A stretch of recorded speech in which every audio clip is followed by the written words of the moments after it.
Так, стрим вроде бы пошел. Зрителей пока почему-то 0.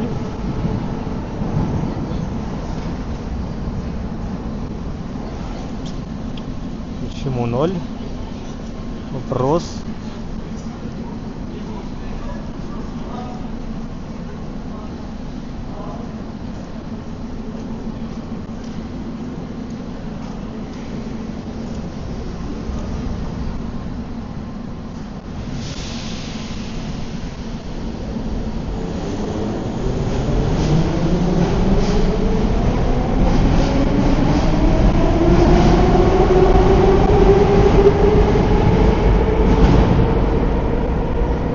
Так, 10 О. Начали появляться зрители. Отлично. Что-то я испугался, что стрим тупит. Дружочки-пирожочки. По традиции начинаем из метро. Кто-то узнал, кто-то нет. Мы на станции метро. Ой-ой-ой. Сенная площадь. Так, эй. Проснись.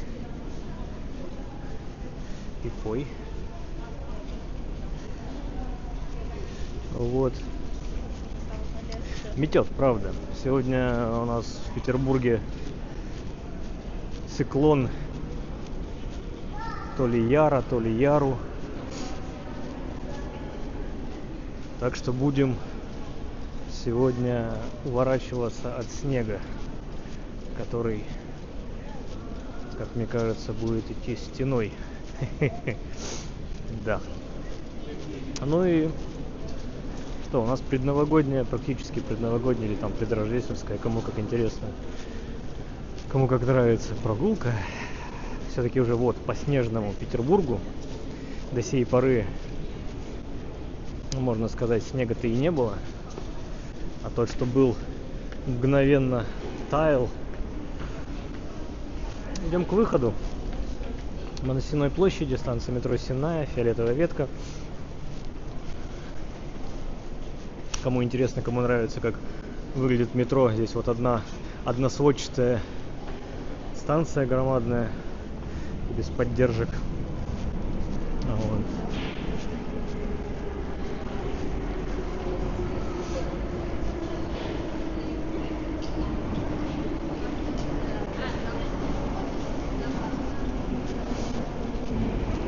Ну и сейчас поднимемся внаружу.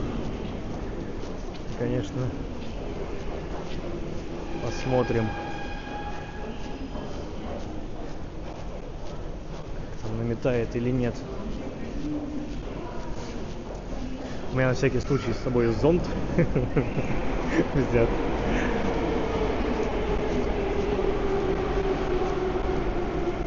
Анонс прогулки-то был в Телеграме, если что, дополнительно. Там же есть в обсуждении к новости. Так, Роман, всем привет, да-да-да. Там же, так, себя сейчас переключу. Там же в Телеграме было в обсуждениях есть примерный маршрут, взят у меня и подсмотрен. ВКонтакте мне попался пост, что в Петербурге создали там 5 новогодних маршрутов. Вот по одному из них, по первому, по оранжевому мы начнем. Картинку вот вы можете посмотреть в Телеграме, там в обсуждениях. Ну и там дальше посмотрим, как говорится, как пойдет. Надеюсь, сильно не пригодится нам зонт, надеюсь. Я вот смотрю, люди незаснеженные спускаются вот слева, едут вниз, как-то не сильно они заметены, но если что, я с зонтом. Будем прикрывать объектив как можем.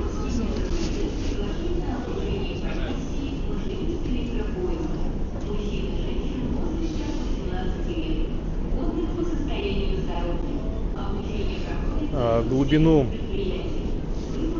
Так.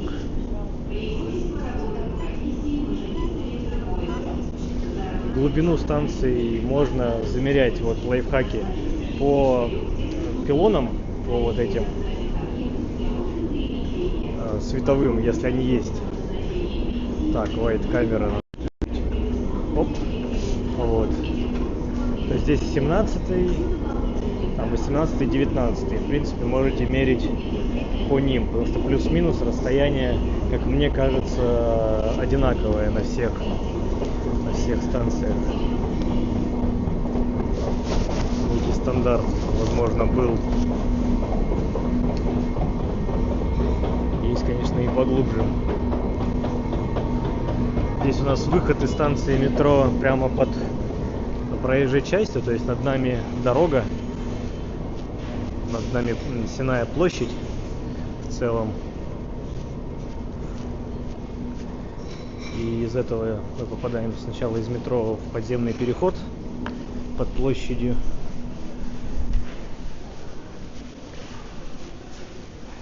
А мы сейчас выйдем со стороны Московского проспекта и по Московскому проспекту дойдем до Фонтанки.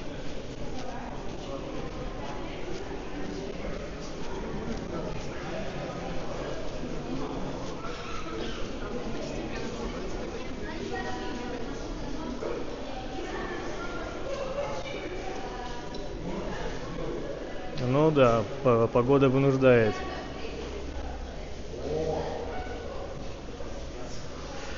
А так ли это принципиально Сенная, Садовая или Спасская? Вот площадь Сенная. Станция метро, ну окей. Тут вы меня подловили, но я никогда значения это не придавал особого. Так, снег идет, так что я чувствую, зонт мы открываем и идем под зонтом. Опачки. Потому что нафиг мне надо, чтобы телефон у меня еще был в сугробе. Вот снежочек. Снеговиков можно налепливать. Так, елки я здесь что-то на Сенной не вижу. Ну да ладно. Будем, короче, идти с зонтом и всем мешать. Благо, я сегодня зонт не сильно большой взял. У меня есть раза в 2 больше в диаметре. Такой сразу на двоих.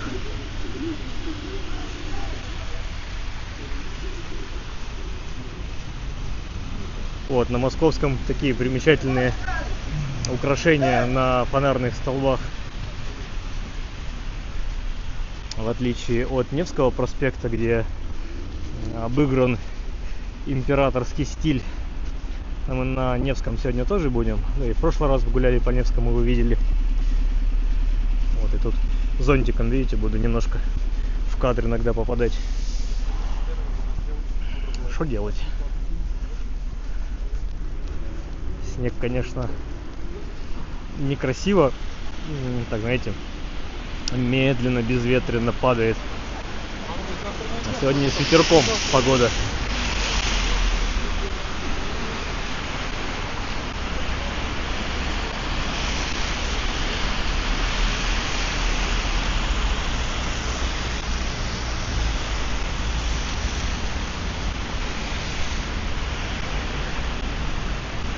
По левую руку у нас будет отвороточка. Мы можем, если повернуть налево, мы можем попасть на Сенной рынок. Ну, сказать, что знаменитый Сенной такое себе.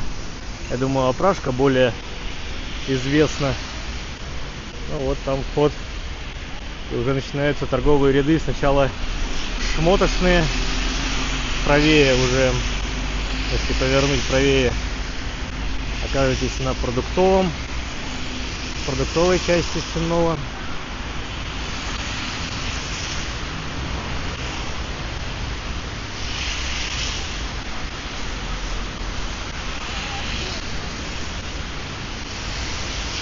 Да. Прекрасная погода. Так, надо перчатку поправить, извиняйте. О, пальцы замерзают. Погодка где-то примерно -5 по Яндексу. Ощущается как -9.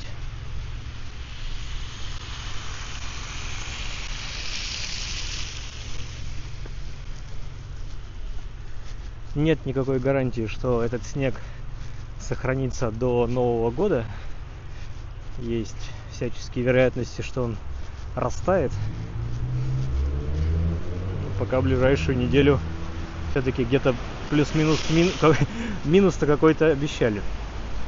Но может настать и плюс.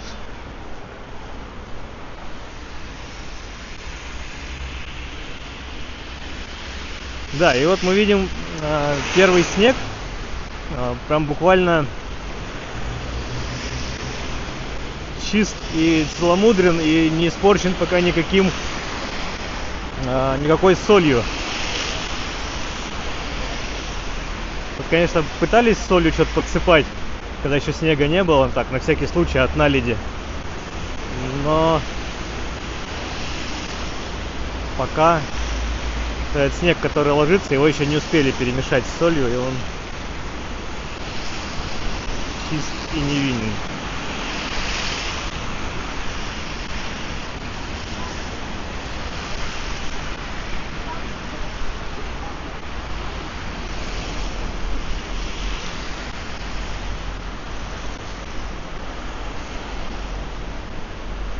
Здесь мы сейчас подойдем к фонтанке и пойдем вдоль нее направо до Крюкова канала.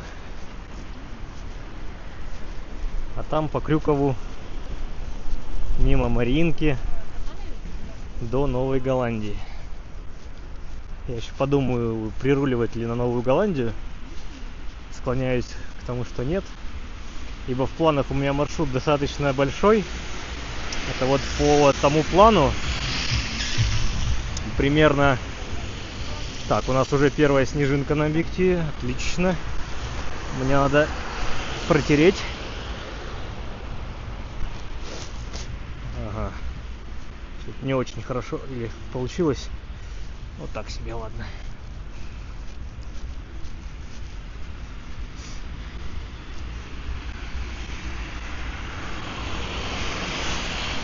Вот, про маршрут. О том, чем я говорил, это примерно 5 километров по плану, но у меня есть уже отклонение в последней его части. Так, отставить. А здесь еще нету перехода. Оп, мы в засаде. А, нет, есть. Фух. Я что-то напрягся. Я думал, здесь через Московский не перейти будет.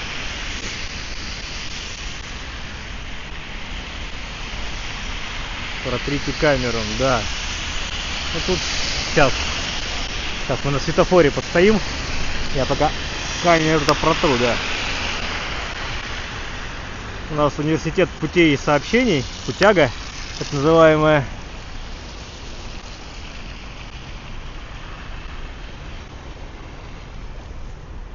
Так. Вроде протирать камеру мне придется сегодня, я чувствую, много. Ибо снег будет у нас то в спину, то в рожу, то в ухо, куда угодно. Ну и, соответственно, в камеру попадать.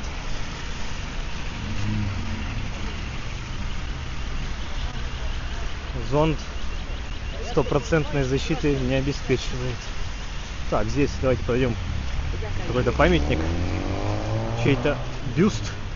Или кому-то бюст. Сердечки на снежочке. Так. Августину Витанкуру. Ага. Окей.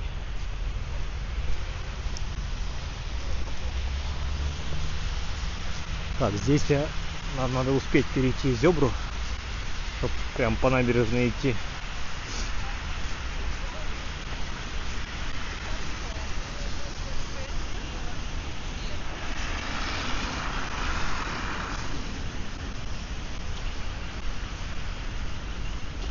Мосты у нас здесь тоже все подсвечены, каждый по-своему.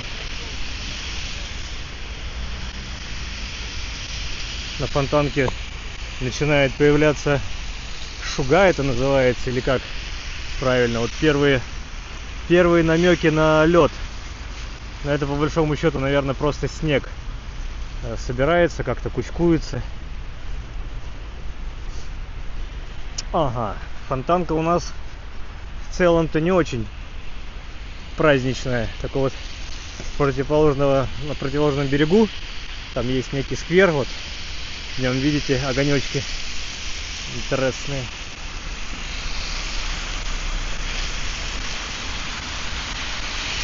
А здесь мы, получается, как бы, не знаю, с задней, что ли, стороны от Юсуповского дворца, одного из, знаете, наверняка на Садовой улице Юсуповский парк с прекраснейшим прудиком, с дорожками для прогулок, ну и дворец Юсуповский. И вот он обратной своей стороной выходит прямо на Фонтанку. Точнее, даже не сам дворец, а территория Юсуповского дворца. Так, друзья, у нас опять оказия. Аноним 200 рублей. Так, привет из Омска от Натальи. Спасибо за возможность гулять по самому прекрасному городу Земли. Спасибо за донат. Вот тут ворота. И там виднеется дворец Юсуповых.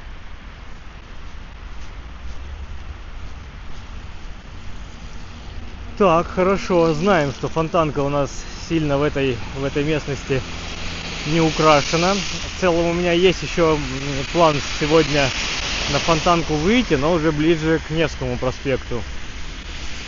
Ну, посмотрим. Может, мы все-таки как-нибудь через Рубинштейна пойдем тогда.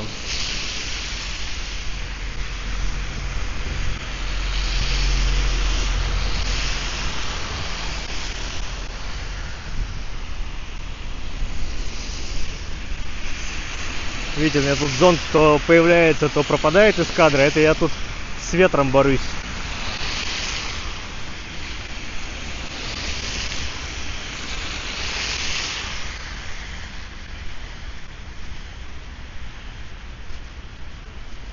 Борюсь с ветром.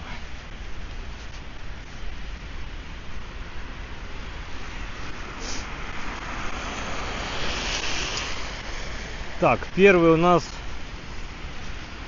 первая магистраль, которую мы сейчас будем пересекать, это там уже впереди виднеется мост через Фонтанку. У нас должен будет быть Вознесенский проспект. Нам его надо тоже будет перейти и чуть Фонтанку еще дальше дойти. Дальше пройти по Фонтанке.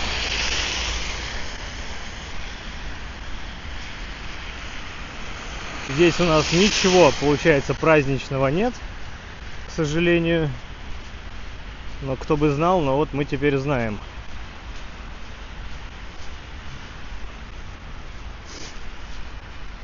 Не узнаешь, пока не проверишь.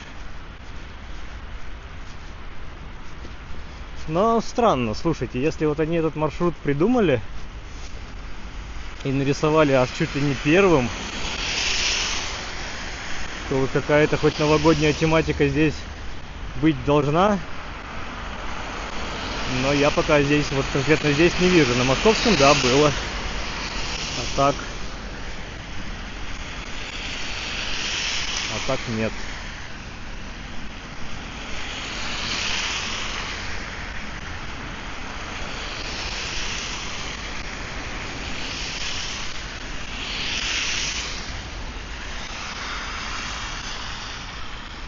Такая легкая дымка, на самом деле у нас она из-за снега. То есть снег создает эту дымку. Это никак ничем не победить уже.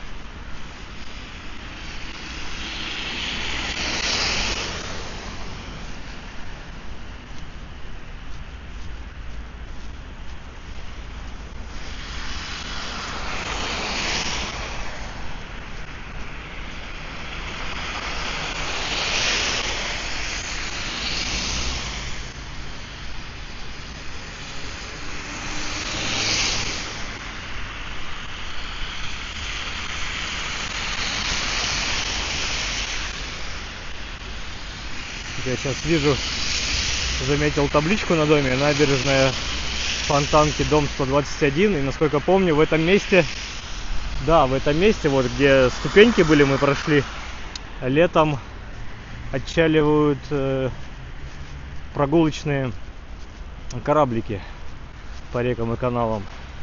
Там причал так и называется, Фонтанки 121. А справа вот это здание, это какая-то одна из общак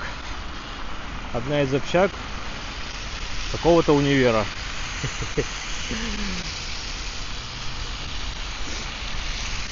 Мы сейчас вот увидим. Архитектурно-строительного университета. Общага. Вот у кого-то окна в общаге на Фонтанку.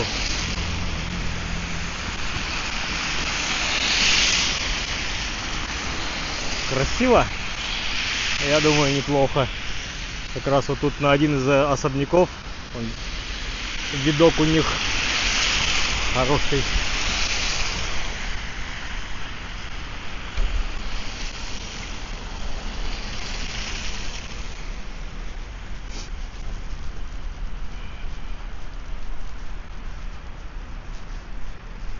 Ого, там у кого-то в комнатах, я вижу через окна, двухъярусные кровати, а у кого-то их нет.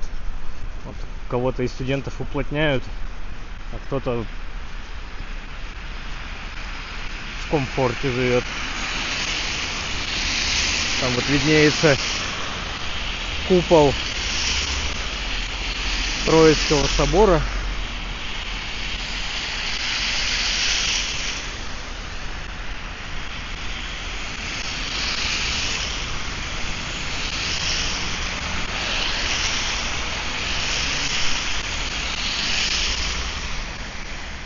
Идя по Крюкову каналу, мы пройдем мимо Никольских рядов. Можем туда заглянуть, кстати. Ветерок. Ну и ветерок.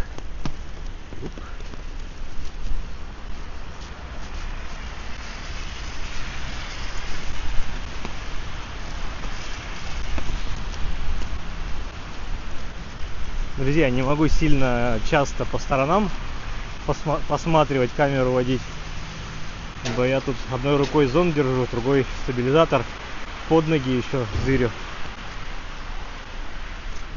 Так. Угу.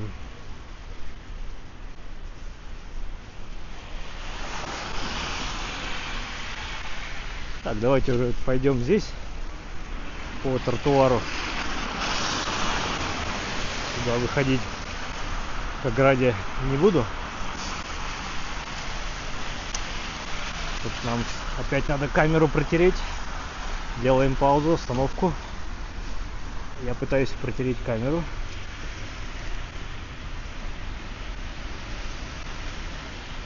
Так, вроде лучше. Идем дальше.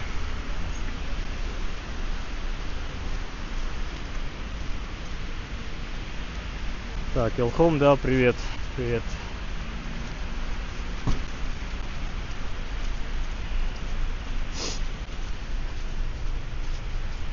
Вот начинаем с такого совсем не парадного Петербурга, как получается, и совсем не праздничного. Но думаю, да не думаю, а уверен, что мы все-таки выйдем на праздничные проспекты. пройдем не одну праздничную новогоднюю ель. Как бы есть в планах и через Манежную площадь пройти, но это уже ближе к концу. А тут по времени будем смотреть.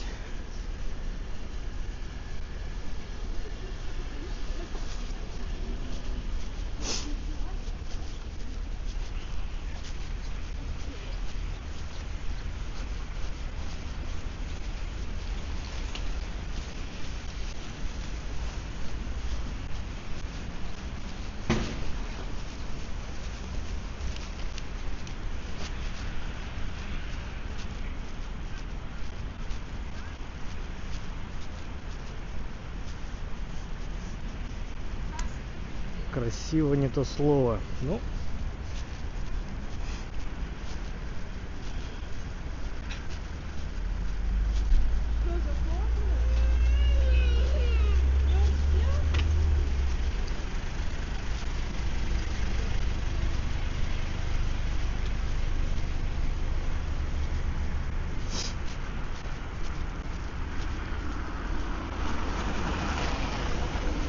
тут будет еще чуть-чуть, немного, и мы будем дошли бы до Египетского моста, но не дойдем. По-моему, Крюков канал где-то тут уже должен у нас вот-вот и быть. Так, Александр М. Привет из Мурманска. Да, наш постоянный зритель из Мурманска. Приветствую.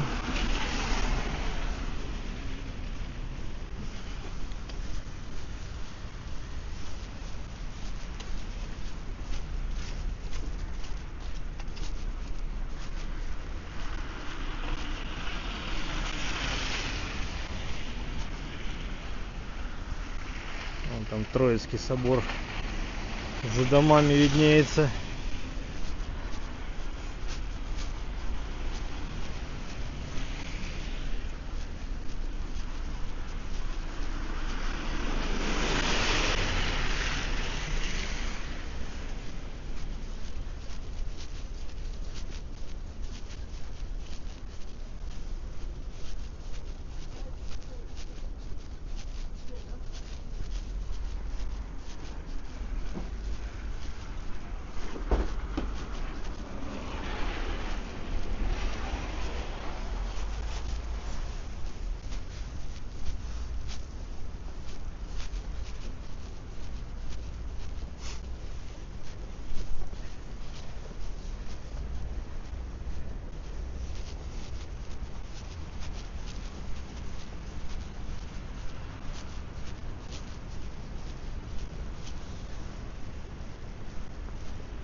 Ой, посмотрите, какая здесь входная дверь в парадную. И там тоже такая в целом, конечно, не широченная. Широченная, вот я выдал. Но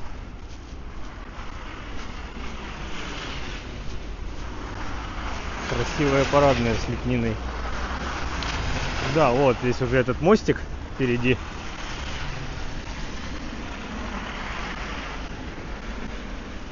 Блин. Так, надо протереть опять. Слушайте, я так буду протирать каждые 5 минут. Это не то чтобы никуда не идет, но придется с этим смириться как-то и жить.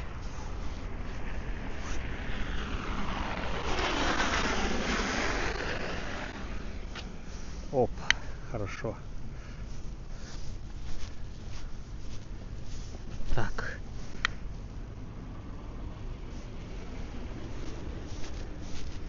Как-то здесь уже и посветлее стало, и побелее. Здесь меньше людей, меньше машин ездит. Мы уже на набережной Крюкова канала.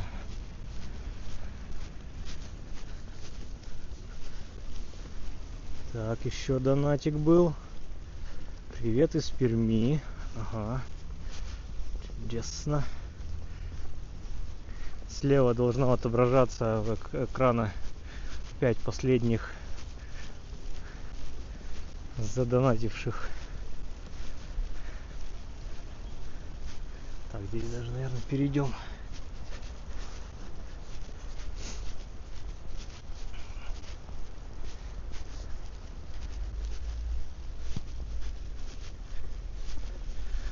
По прогнозу видимость сегодня вечером до 100 метров всего лишь.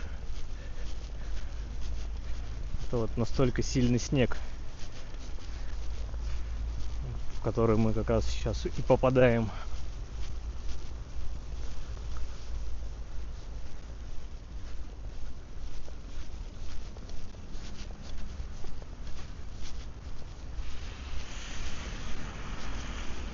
Так, кстати, ну сильно вроде ветра-то не задувает. Знаете чего? Я сейчас выключу внешний микрофон. Выключу внешний микрофон все-таки. Так, Алексей, ну не знаю, слушайте, в Питере все возможно.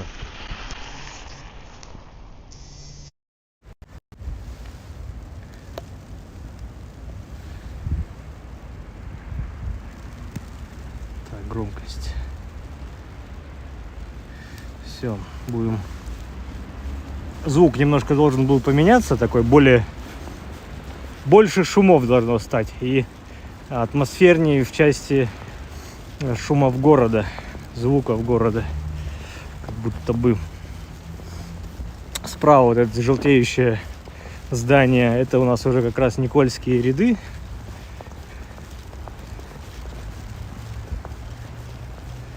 Здесь Никольская площадь, Никольский собор. В этой же местности у нас то самое Семимостье, место, с которого вы можете сразу увидеть 7 мостов. Ну и, конечно же, загадать желание. Никольские ряды — это торговое предназначение, естественно. Ну а сейчас здесь кафе, рестораны, гостиницы. Что-то такое развлекательная история.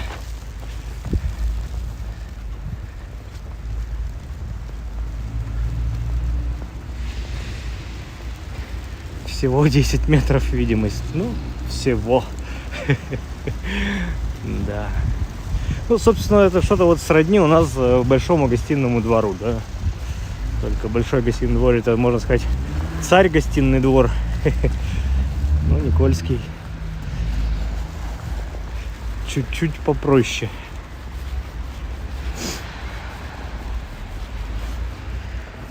Да, здесь ворота закрыты с этой стороны, видимо, вход с Садовой. Это мы сейчас подходим, вот мост, улица Садовая.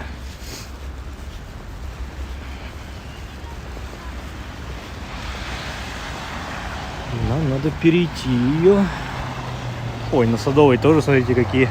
Вон растяжка над дорогой в виде фонариков.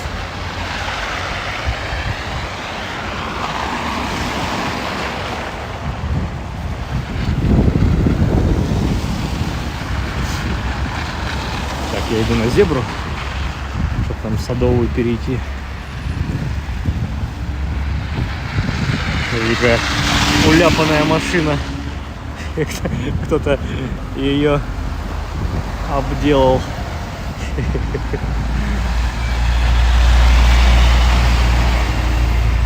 Так, здесь у нас нерегулируемый пешеходный переход. Надеюсь, нас пропустят господа хорошие. Оп. Еврейский дяденька прошел, видимо, из синагоги идет. Так что в Малой Коломне.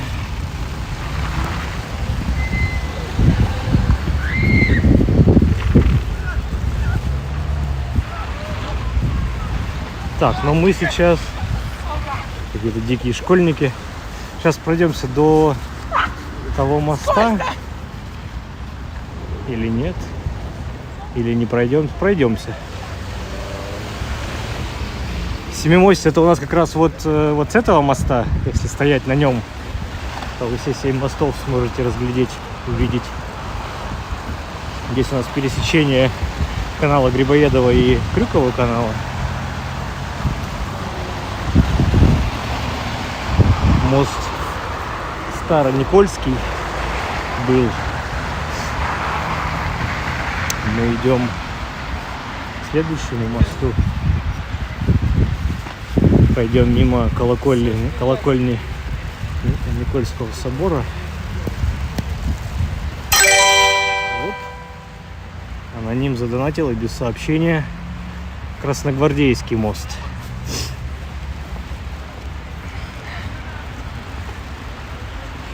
Так, еще во времена СССР для массовой застройки, вроде как раньше, в 20 веке даже можно 12 мостов было увидеть. Ну, слушайте, не знаю.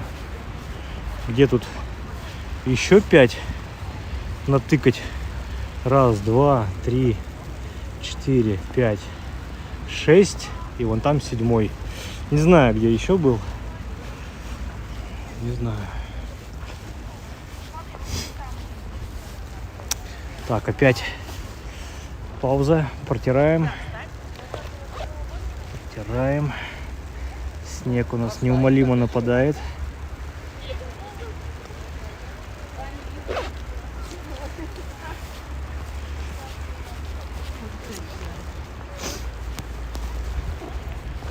Гораздо приятнее, чем...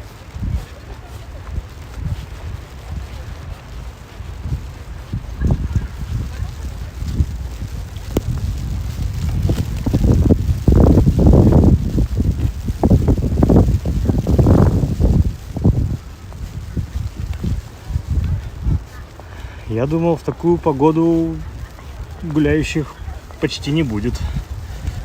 А мы тут начинаем бить рекорды по онлайну на трансляции. Кстати, друзья, нас, по крайней мере, меня показывает в программе 153 человека. Это, некий, что ли, рекорд.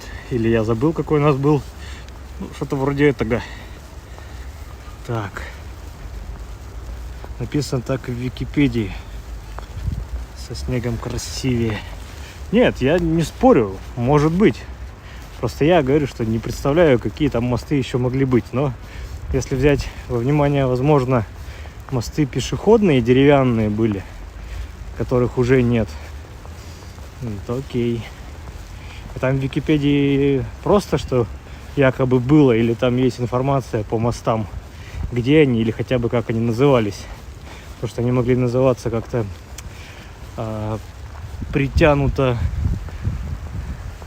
к улицам, подле которых они находились. Так, ладно.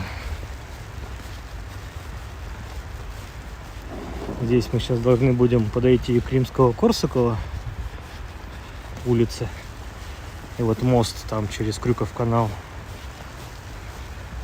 И за ним у нас уже будет 2 шага и Мариинка. А, нет, чего я так говорю? А нет, все правильно. Ладно, идем.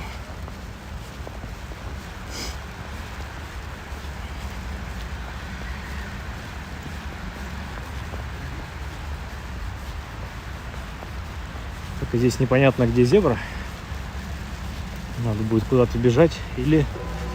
О, колокол.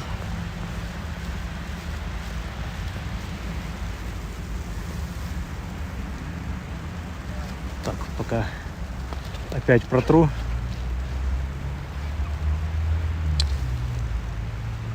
Главное сегодня дырку не протереть на камере.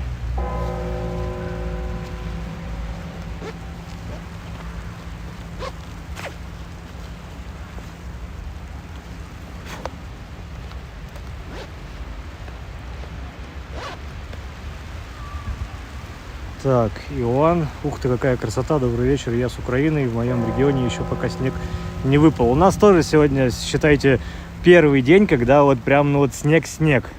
Причем снег такой, что, похоже, как уже написали, до Нового года не пропадет. А здесь, я думаю, мы с вами закроем глаза и перебежим дорогу. Да. Так, все, это не повторять. Трюк исполняют профессионалы. Здесь у нас временно разрешающий был знак пешеходного перехода.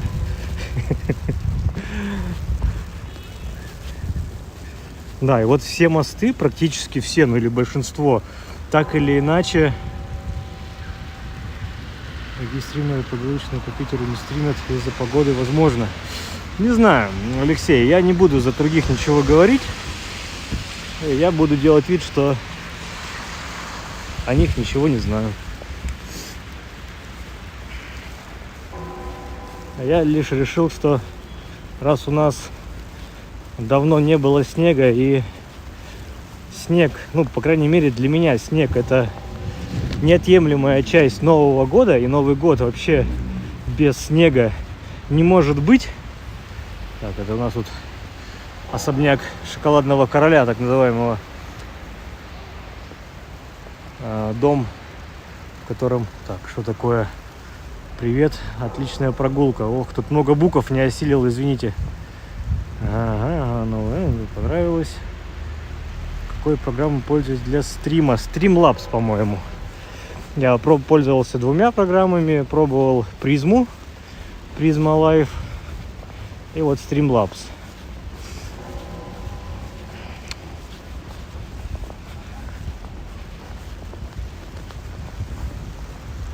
Так, спасибо за такие прогулки. Так вот, про снег.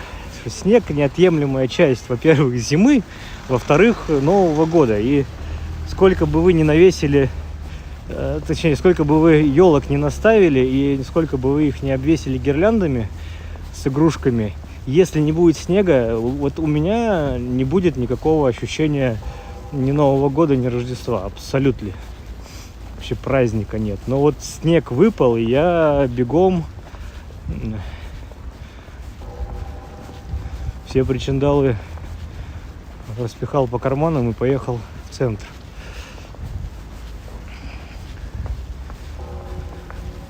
Ибо такое пропускать кощунственно.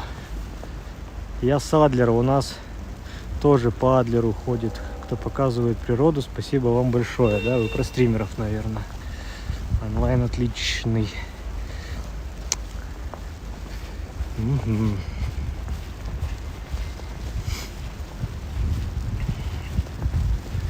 Мы уже у Мариинского театра. У нас справа, это зеленоватая, это старая сцена, старое здание Мариинки. Ну, а слева желтенькая, соответственно, новая.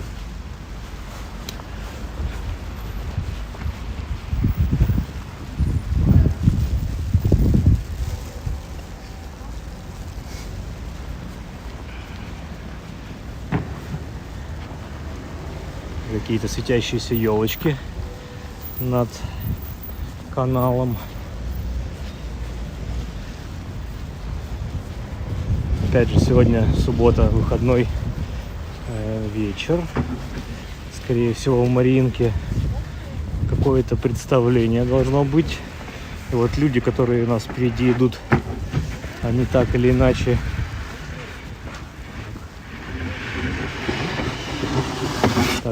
скорее всего, идут в театр.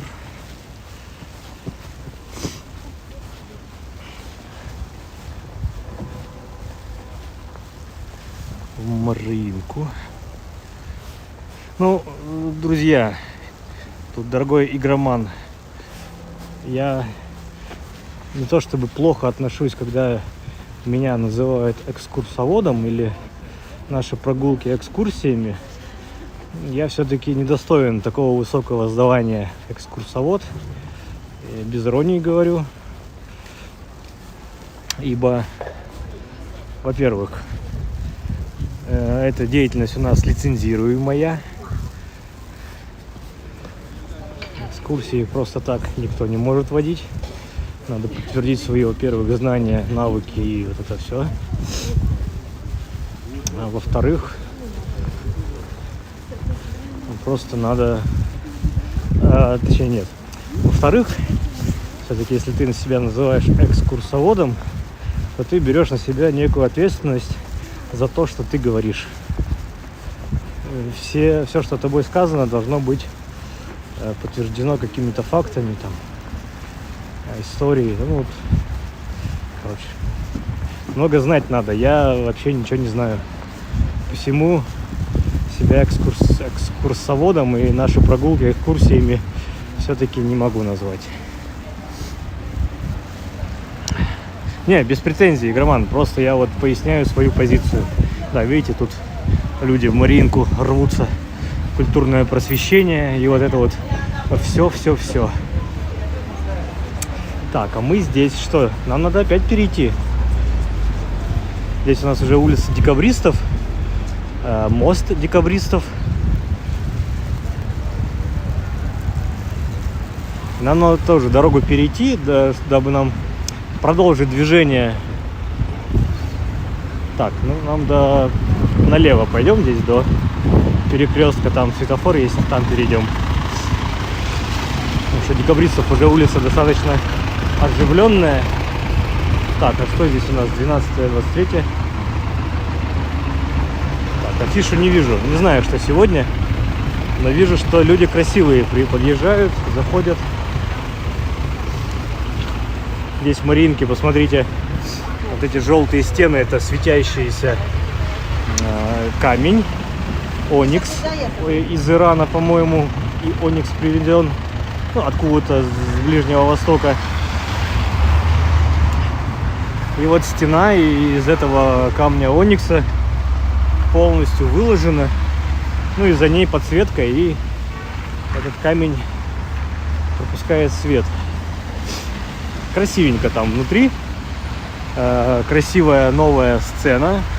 Вся такая, знаете, деревянная, обшитая деревом, чтобы звук качественно там звучал и отражался, ревербрировал. Вот это все. Оп, тут у нас фотографии с мировых премьер в Мариинке. Максим Шадрин только что подписался. Приветствую вас, Максим. Так, у нас опять камера мотор. Сейчас дойдем до светофора, видимо, придется постоять. Так, что ты сейчас стоишь?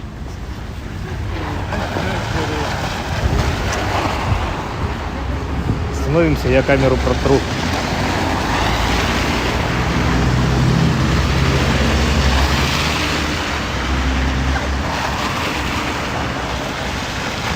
Будет вот туда идти, дорогу переходить.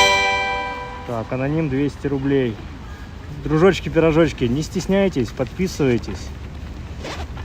Я все-таки веду некую статистику по донатам. Ну и каждого лично благодарю. А так что...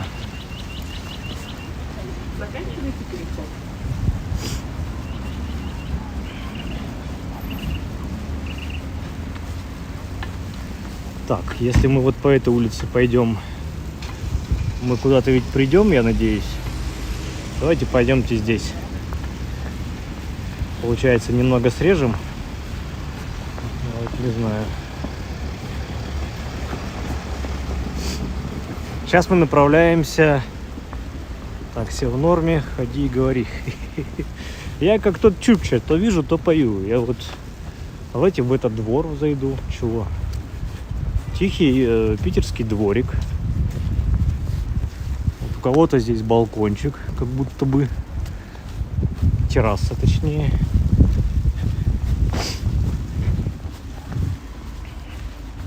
Что-то я забыл, что говорил.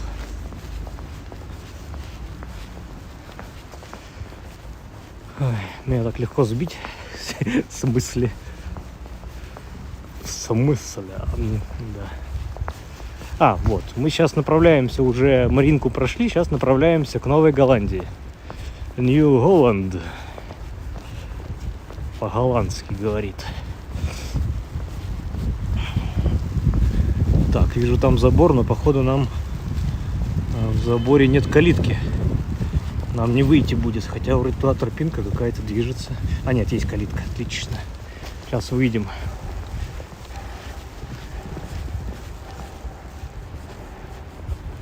Ну, как по мне, уютный дворик. Зеленый должен быть летом, ибо тут деревьев много. В нем и деревья уже большие. Дома, кстати, сталинской уже эпохи.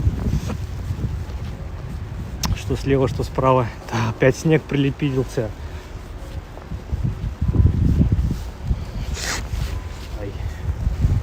Ай, зацепился зонтом. Вообще это школа слева.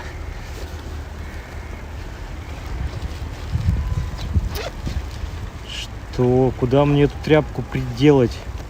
Этот снег, он не перестает. Меня зонт не спасает. Но если бы зонта не было, у меня бы сугроб был сейчас на телефоне. Так, смотрите, впереди, сейчас будем проходить, и у нас будет по правую руку. Это новое здание, точнее, здание не новое, а отреставрированное, и в нем переехал военно-морской музей. Я уже не раз говорил, и каждый раз говорю, когда мы проходим мимо или там так или иначе затрагиваем Новую Голландию, всем категорически рекомендую посетить военно-морской музей.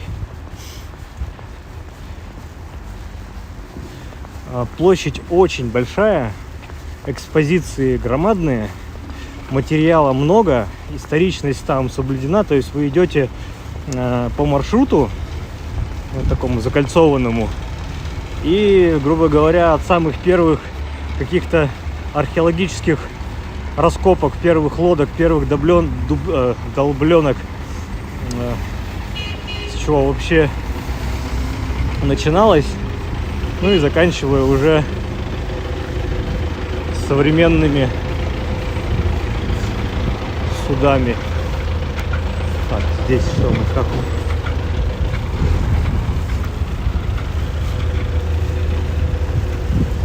Так, в Мариинской на новой сцене сегодня волшебную флейту дают. Ну вот видите, народ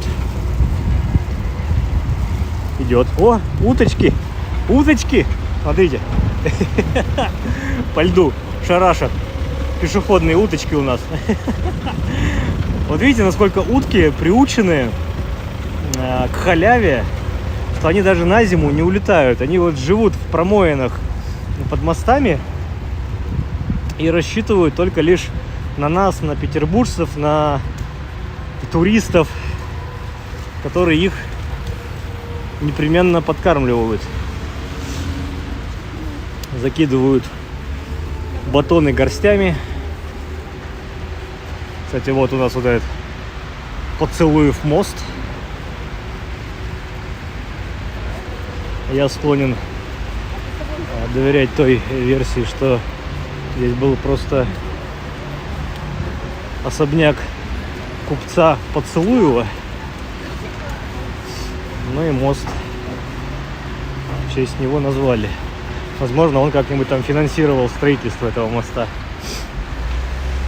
Ну а слева вот уже темные стены. Это пока еще не отреставрированная часть Новой Голландии. Кстати, уже меньшая часть, как по мне, наверное, не отреставрированная. На коньках покататься. На Новой Голландии есть каток, да.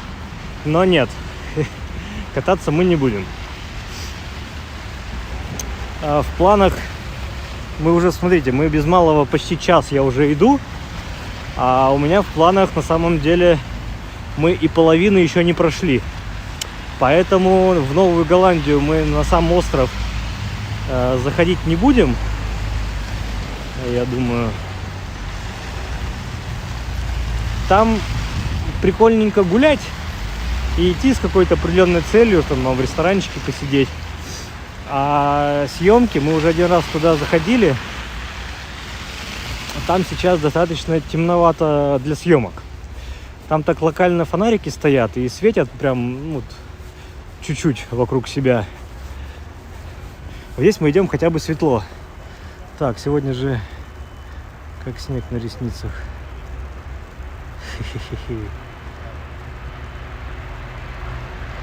Так вот смотрите, у меня в одной руке телефон, в другой руке у меня зонтик.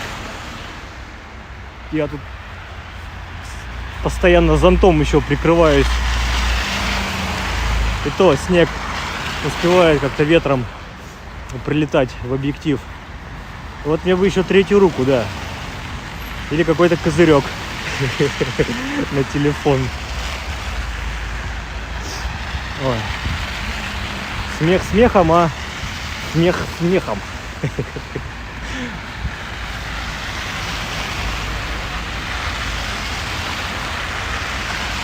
Сюда подходит песня Глюкозы «Снег идет». Да, а снег идет, а снег идет. Та-та-та-та-та, та-та-та-та, та-та-та-та-та-та-та. А хотя нет, там очень ярко, очень светло, где каток. Но я туда не пойду.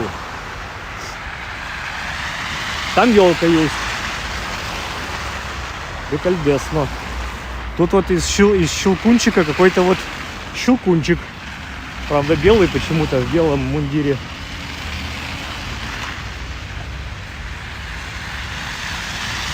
Температура.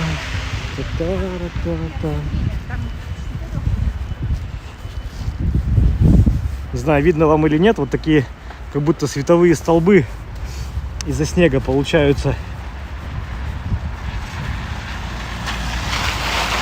Немного. Всем привет из Мариуполя.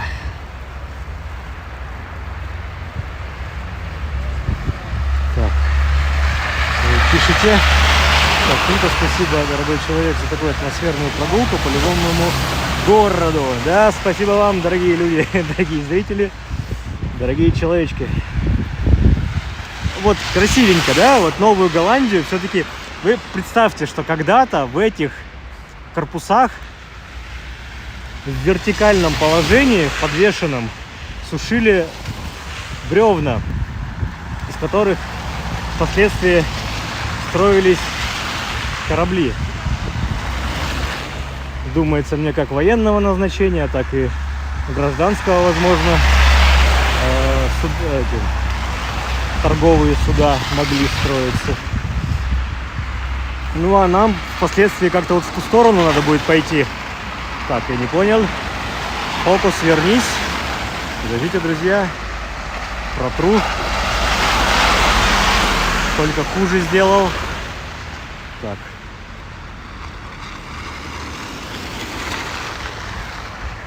Вроде получше, да? Так, проверяем камеру. Широкий угол, хорошо. Идем дальше. Так, люди нарушают. А-та-та. Что поделать? Что поделать? И их примеру не следовать. Хотя очень хочется. Потому что единственный нам здесь вариант... А нет. Мы пойдем сейчас с вами по набережной. Сейчас выйдем к Неве. Выйдем к Неве. И пройдемся по английской набережной. Дойдем до Медного всадника. А там уже и Исаакиевский собор и одна из точек, которую мы точно должны сегодня посетить, это новогодний сад. Я не знаю, правильно ли он называется новогодним. Так вот. Вы на острове. Гласит светящаяся вывеска. Так, но мы на остров не пойдем.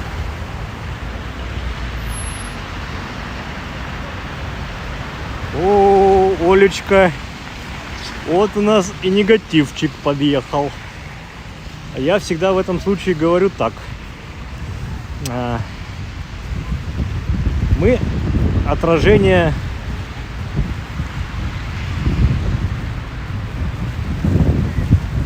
как? Мы отражение. Нет, это не вся мысль. Ну, грубо говоря, как вот мы ощущаем, и как вот мы передаем то, что мы ощущаем, вот то мы и есть сами. Если вам вот эта хлябь и сырость, и вам вот это все негативит, ну, извините, значит, вы вот такой негативный человек. Ну, так получается. Кто-то радуется, а кто-то печалится. Ну, не печальтесь, друзья. Во всем есть и плохое, и хорошее. Вот наш выбор, что из этого замечать и на чем акцентировать внимание. Я за то, чтобы акцентировать внимание на позитивном, на хорошем. Я соглашусь, что я сейчас лукавлю и порой сам начинаю не...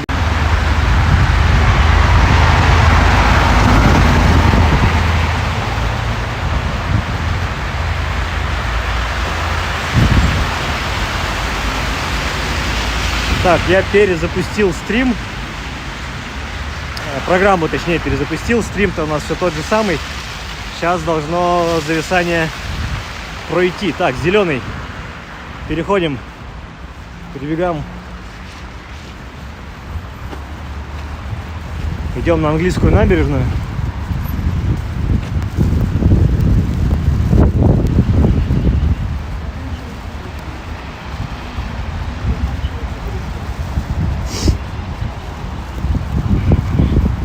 Так, кстати, это мы были на площади Труда. Там, где Новая Голландия выходит одним из своих краев.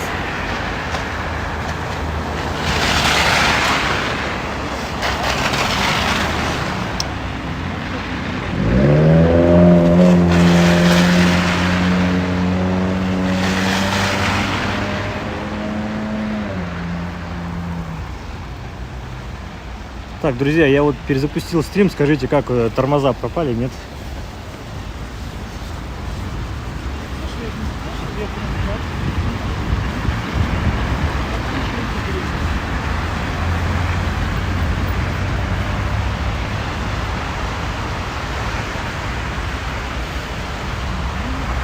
С приветом из Сочи. У нас тоже похолодало, +1.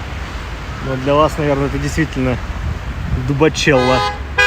Так, потихоньку, вон, смотрите, Нева начинает тоже покрываться льдинами.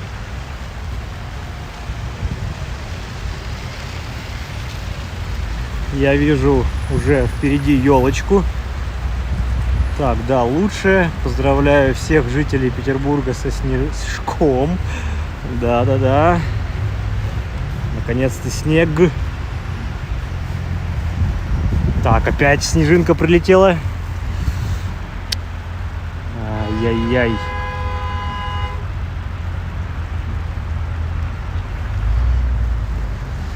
Что поделать?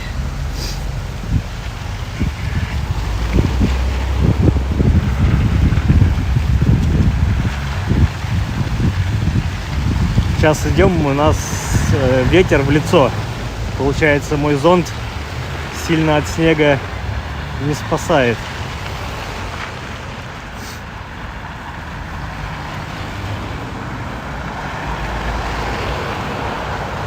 Как говорится, ну что ж.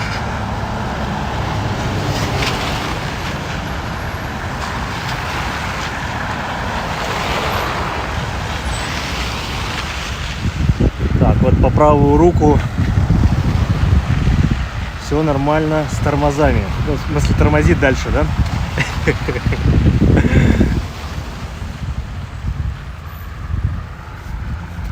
Справа вот это здание в огоньках.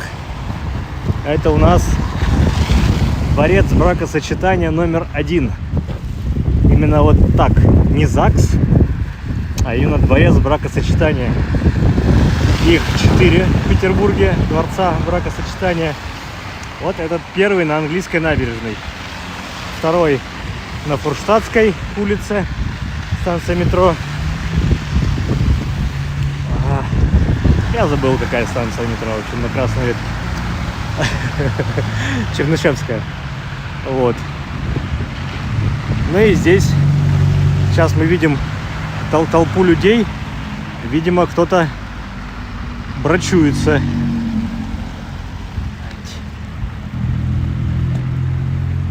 Вижу вспышки. Все у людей. Пусть сложится хорошо. Ох, погодка.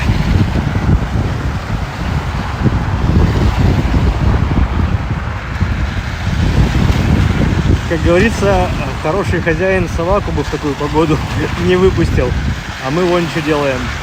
Добровольно я для вас гуляю. Так что не то чтобы напрашиваюсь, но, друзья, вы там знаете, ссылочки есть. Благодарности принимаются в русской валюте.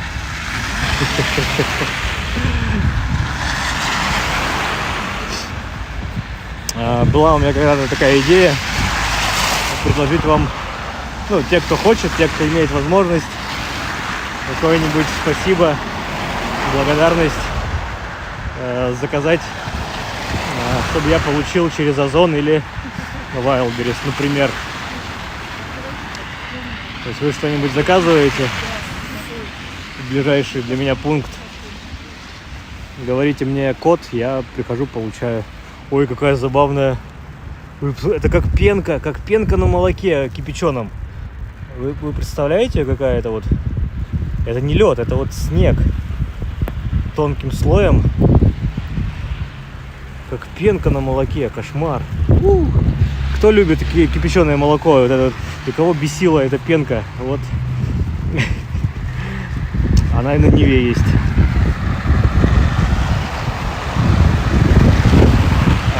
Ты бог ты. Я тут еще с зонтом борюсь, потому что его ветром телепает.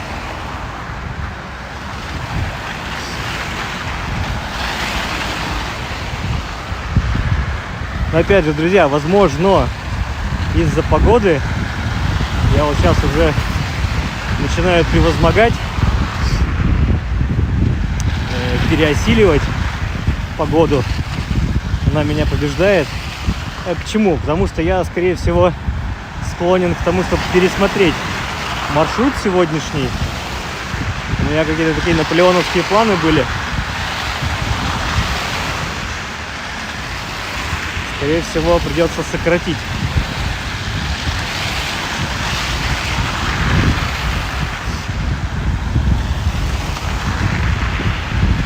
В любом случае, мы должны дойти до Дворцовой площади, посмотреть, как там с елкой, ставят ее, не ставят, может уже поставили. Обещали что-то к 15 декабрю, да, сегодня у нас 14. Елки-палки. Опять. Это спецэффекты такие, вы не думайте, это гирлянда у меня в объективе.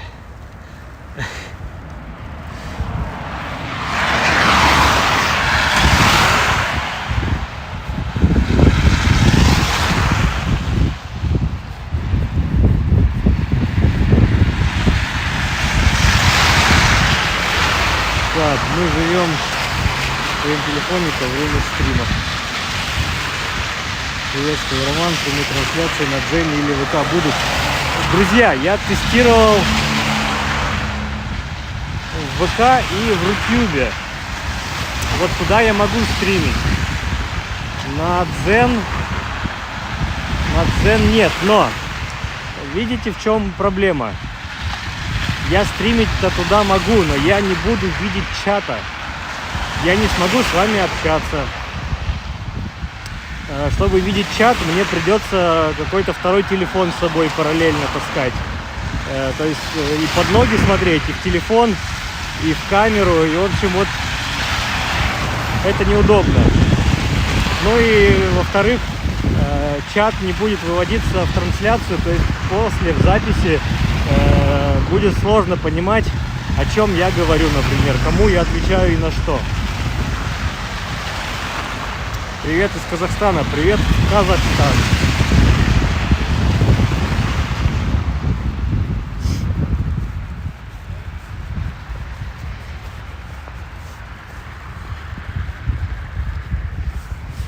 то программа, через которую я вывожу чат, там есть возможность вроде как ВК авторизовать и из ВК тянуть чат во время трансляции.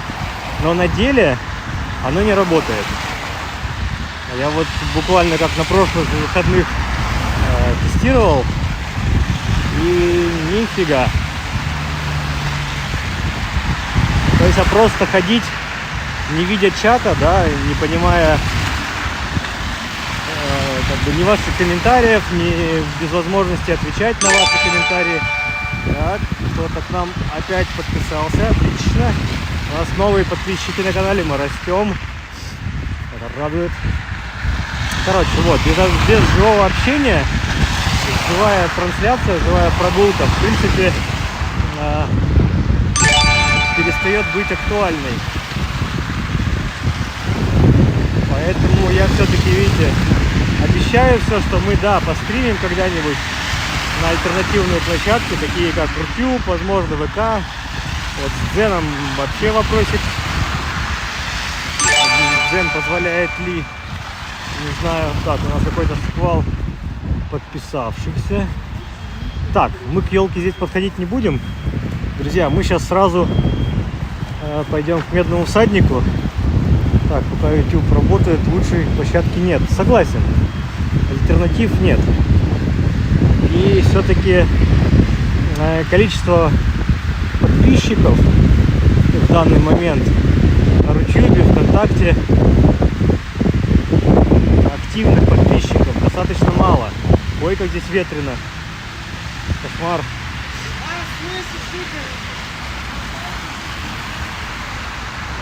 Я вообще что-то уже не могу. Так, зеленый. Я туплю. Так, сейчас перейдем дорогу, я вытру камеры. Видите, что под ногами творится, какая гача-муча. Ой, кошмар. Так, протереть срочно.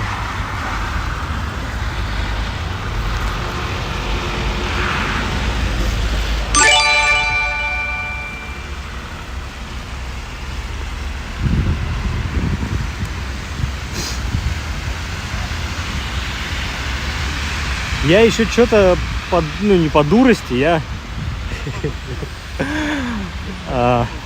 предвосхищая мороз.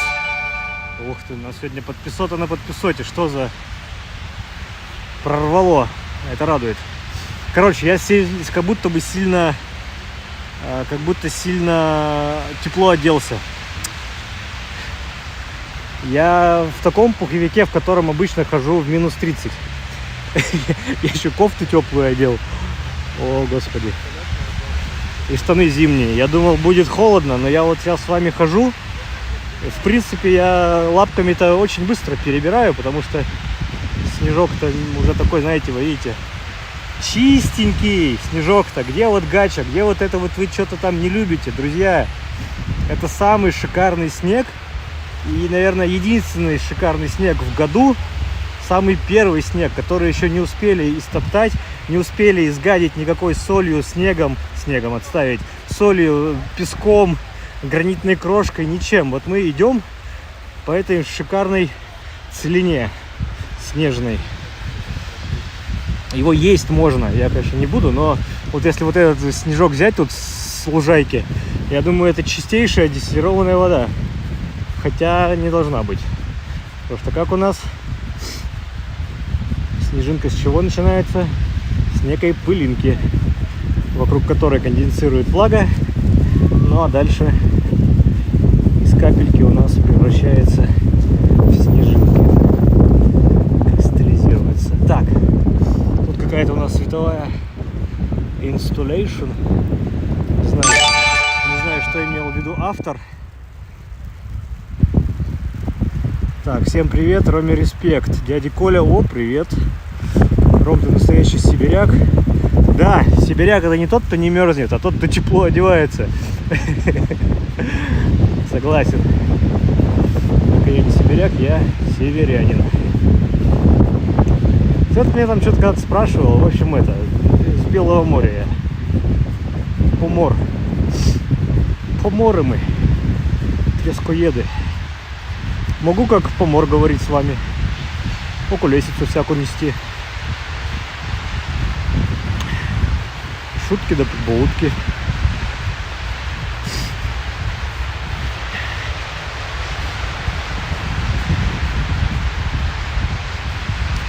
Так, мы тут уже подбираемся к Исаакиевскому собору. И вот-вот мы уже окажемся на Синем мосту и будем гулять среди... Как это называется-то? Как это по-русски? Зимний сад хочу назвать почему-то, но вроде не зимний сад. Новогодний сад. Вот так вот назову. Не знаю, как это в газетах называлось. В новостях всякая эта история.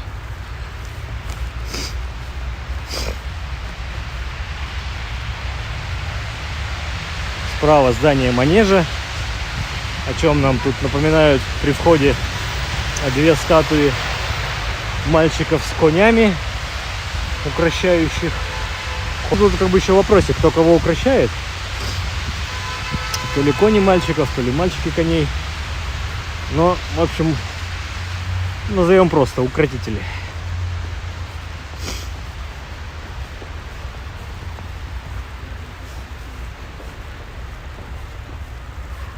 Еще, знаете, радует, что снег, который у меня сейчас тут на телефоне все-таки долетает, он сразу не тает. Все-таки минус. Он сначала у меня подтаивает и сразу замерзает льдинками. У меня телефон во льду. Во льде. Изо льда. Вот такой мы. Так, у нас тут световая эти блики. Ёлки-палки. У меня просто все камеры в этих в капельках. Ёлки-палки. Пропала? Да. Знакомьтесь, Исаакиевский собор. Знаете, я когда вот готовлю обложки для стримов, вот, которая сегодняшняя обложка, опять снежинка прилетела. Да как они так быстро-то? Вот, про обложки. Я использую чудо современных технологий, искусственный интеллект. Задаю некую текстовую строку с описанием, и он мне вот выдает по моему запросу картинку. И вот такая картинка по запросу Санкт-Петербург, как правило, он мне всегда рисует Исаакиевский собор. То бишь у него единственная ассоциация с Петербургом — это обязательно должен быть на картинке Исаакиевский собор. Должен быть Исаакий. Вот так. Так что это у нас одна из тех достопримечательностей, без которой нельзя себе представить Питер. Отойду от дороги, а то обрызгают этой нашей замечательной гачемучей.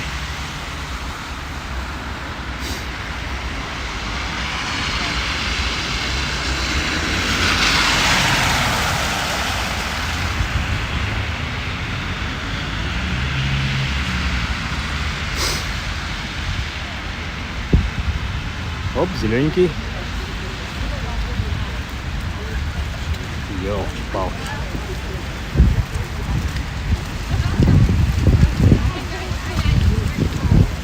Ну, у меня практически резиновые сапоги одеты. Поэтому я тут иду на пролом. Ничего не перешагиваю.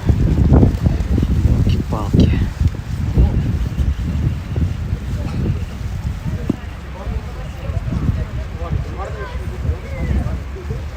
Ой, вы сказки Писахова знаете, да? Вот если вы смотрели... Если не смотрели, то посмотрите. А если вы смотрели, то пересмотрите мое прошлое видео с... Ой, господи, с светового шоу на Дворцовой площади. Там среди 10 финалистов конкурса «Страна света 2024» была работа из там как раз были звуковым рядом шли сказки Писахова. Вот послушайте, вот как Писахов, да, сказочки, как звучат, так, еще аноним донатик, спасибочки. Вот, как Писахов писал, да, и опять же Писахов. Такой себе помог. Сын еврейского господина. Писахов был евреем. Без обид, ничего личного, только факты. Но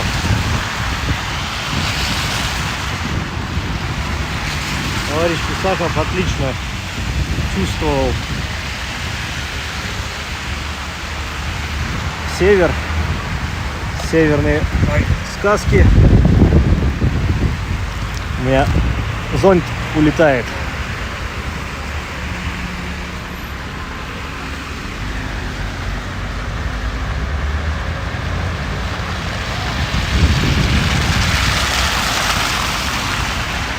Так, еще оглянемся на собор.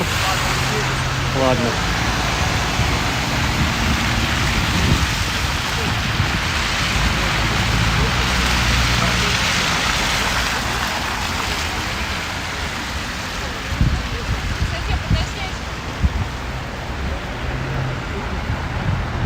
Так, виднеется у нас что? Гостиница Англитер, гостиница Астория.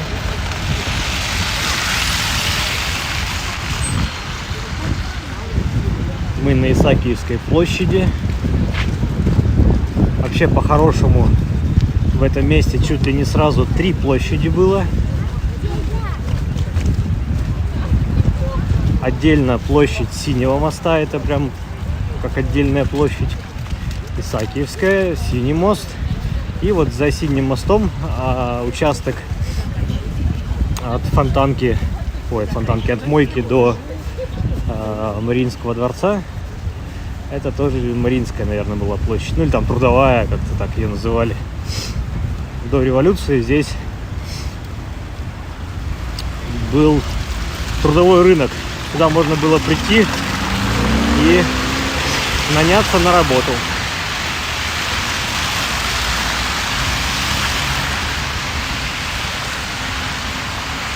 Так, слева Ярик даешь 100 километров снега в Питере.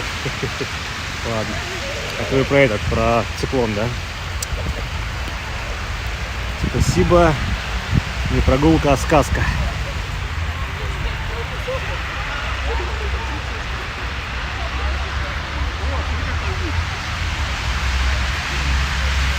Вот тут все, видите, стоят, раскинув руки.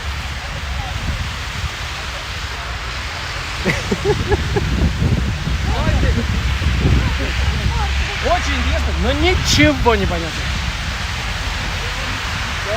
Я тут немножко попозировал на заднем фоне. Так, в такую погоду можно и в трениках, и в майке ходить. Ну, пожалуйста, я с удовольствием на это посмотрю.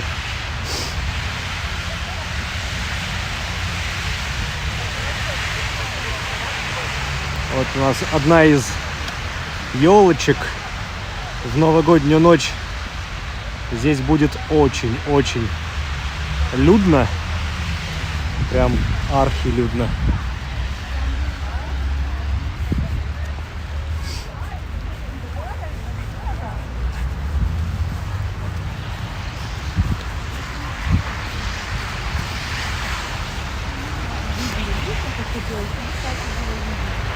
Как вам вид?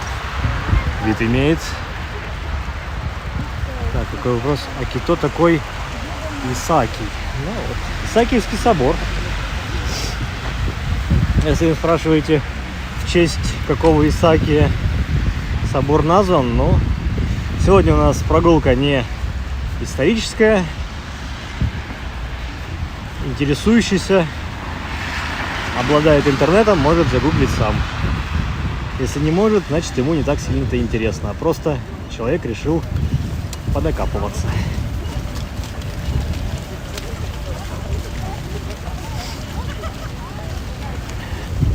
Так, глядя на твой телеграм, видно, как искренне любишь Питер. Нет, у нас... Ну, Питер, правда, люблю, но не Питером единым. Простите. Вот мы идем, уже нас впереди ждет. Не дождется. Летом здесь на Синем мосту выставляют живые деревья, клумбы в катках. Ну а под Новый год делают вот такую красочную красоту.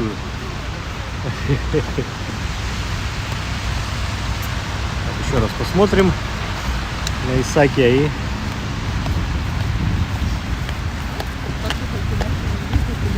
Так, здесь придется мне зонтик закрыть, потому что я тут буду всем мешать. А через это у нас будут проблемы с сугробами на телефоне.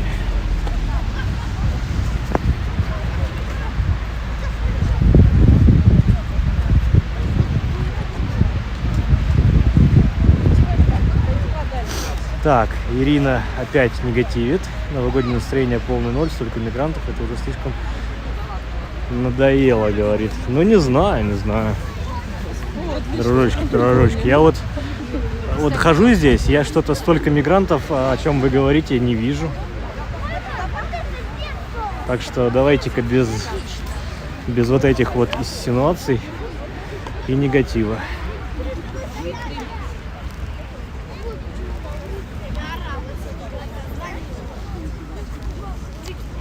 Короче, я только протираю, у меня сразу все заваливает снегом. Так, один из минусов, которых я здесь вижу, как только... Короче, очень много людей. Сфотографироваться единолично вы не сможете. Но это вот просто факт. Вам сообщаю. Держу в курсе, как говорится, рубрика. Сам у нас Мариинский дворец, в котором у нас законодательное собрание заседает. Коротко, просто ЗАГС собрание. Так, новогоднее настроение еще не полное. Надо алкоголь закупить тоннами. А зачем повторять?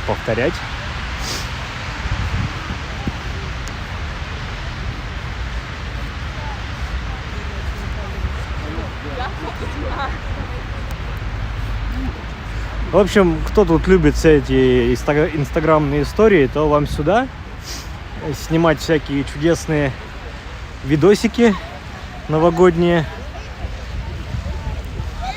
Это все здесь расположено для этого. Плюс вот какие-то тут разводилы с голубями. Если вам понравится, вот сюда. Но, по-моему, разводилы честные. У него на шее висит ценник с прейскурантом на его услуги. Ну и вот он говорит, если вам там понравится, вот можете там сфотографироваться за столько-то рублей. Так, интересен с вами катакомбы. Ой, там кто-то на албанском у нас разговаривает. Я уже что-то, честно говоря, начал его подзабывать. А снег идет.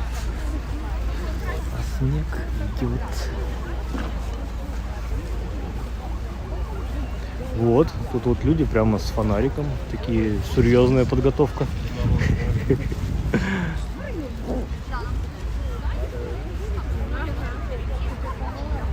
И там по дороге мы это увидим. Ну, собственно,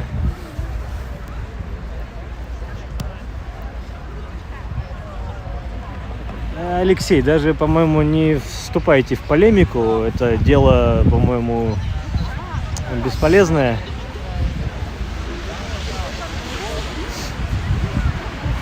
Это просто какие-то вбросы и разжигание вражды на межнациональной почве у нас в чате. чего я не поддерживаю.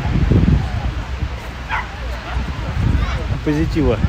Так, выходим с площади. Идем. Так, я проскочу. И идем на Гороховую. И кто-то меня просил пройтись, показать Гороховую улицу. Я думаю, мы по Гороховой как раз с вами сейчас прогуляемся. Немножко. Бабах!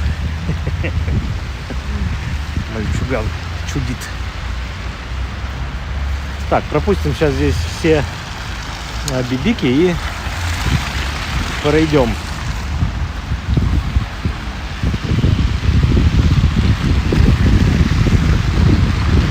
Движение такое не сильно интенсивное. Так.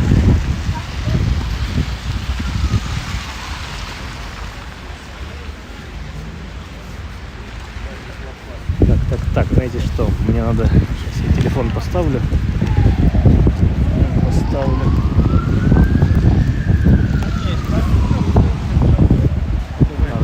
Зонтик этот. Сейчас еще кружить опять. Дойдем как раз, получается, до Красного моста. Опа.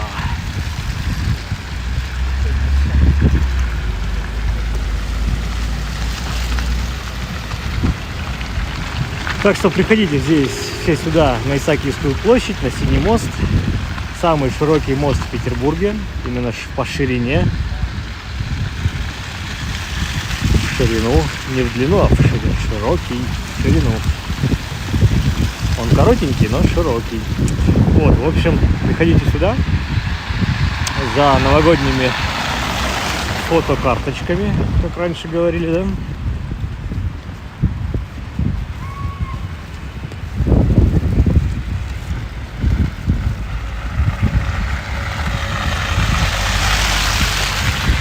Да, кстати, вот что-то без музыкальной озвучки.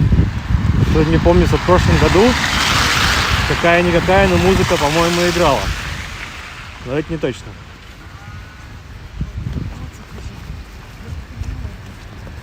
Так, и еще чего я забыл сделать, это Powerbank воткнуть в телефон. Ибо у нас морозит, и в мороз батарейка садится очень быстро.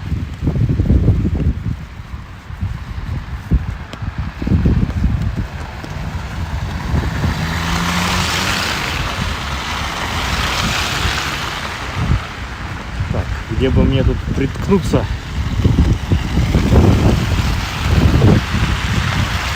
Вот здесь остановочку сделаем. Место проходное, конечно. А что поделать?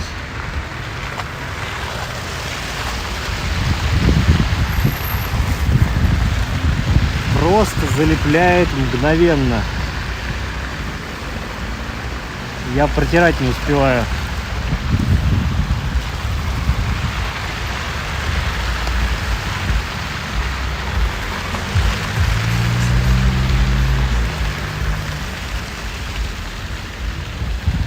Видите, уже я только протер.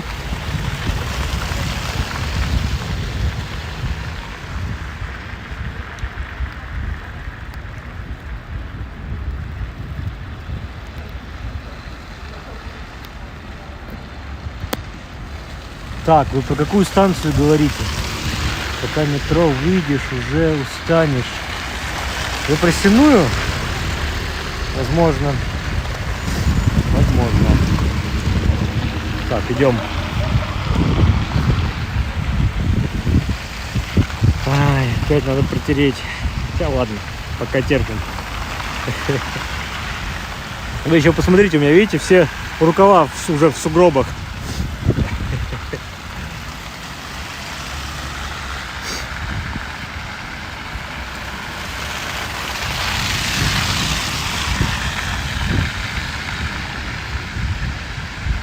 Сена и в 2000-х годах была такая, прям вся в павильонах, и Благо додумались ее причесать, всю эту шушуру-мушуру разогнать, все эти павильоны снести. Теперь цена отличная.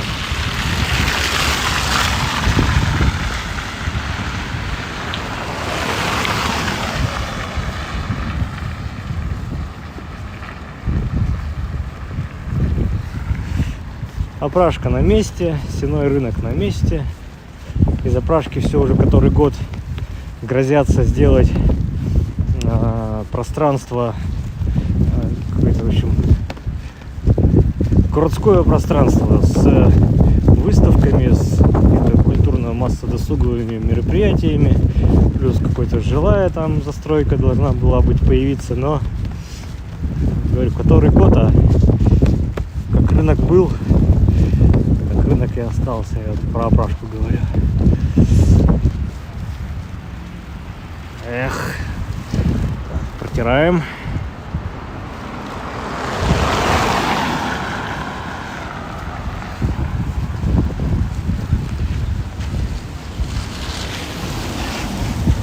Так, у меня этот, сейчас, секунду, пауэрбанк не закрылся, да и сейчас снегом завалит его. Короткое замыкание вдруг случится. Не могу закрыть. Лук не хватает. Оп, щелкнулось.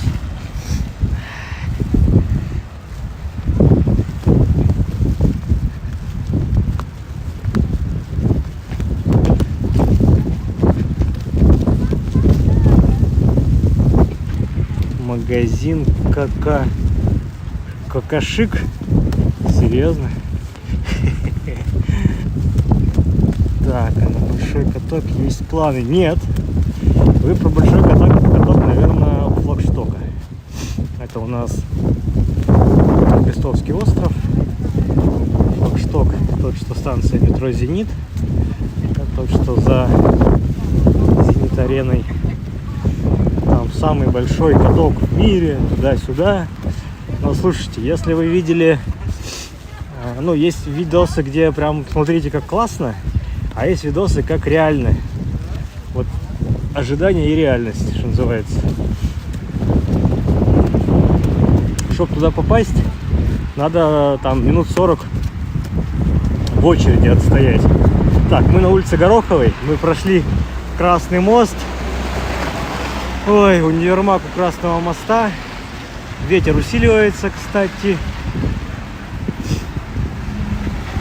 Так, спасибо за вашу прогулку в такую погоду. Один, камеру держать ведь холодно руками. Да, но вот у меня вот такие перчатки.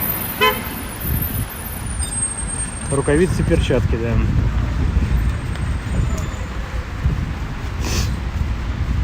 Так вот, про каток. Там на каток билет купи, в камеру хранения билет купи, в аренду коньки возьми. Ну, как бы это вот такие траты, как бы, ну, траты и траты, на них надо быть готовыми. Но везде и всюду очереди.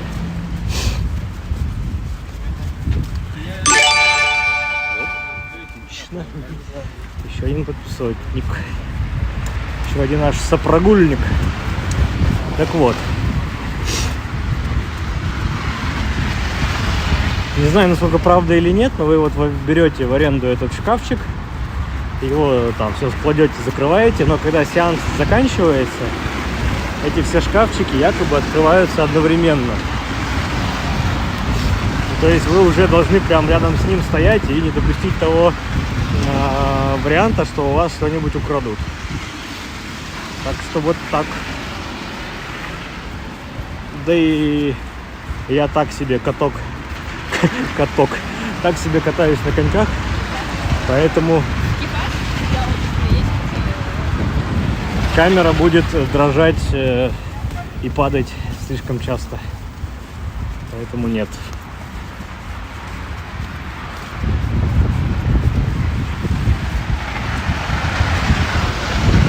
Так, кто-то нам говорит all from Iraq, из Ирака, товарищ.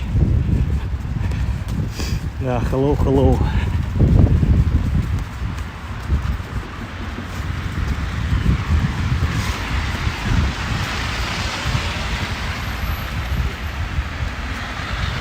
Мы с Сенной площади начали. Так что мы на Сенную уже не пойдем. Хотя вот мы по Гороховой можем дойти до Садовой и там повернуть направо, оказаться на Сенной. Но мы, дружочек, пирожочек, мы с Сенной начали. Я поднялся из метро с очень Сенной.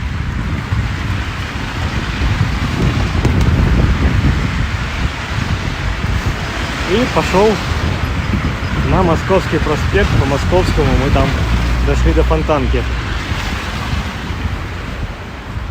Ну и сейчас вот уже получается такого кругаля дали. Дал, ушел. Не, до Сенной мы, кстати, сейчас дойдем. Ой, до Сенной отставить, до Садовой. Но повернем налево. Повернем налево. Нам надо будет дойти до Манежной площади.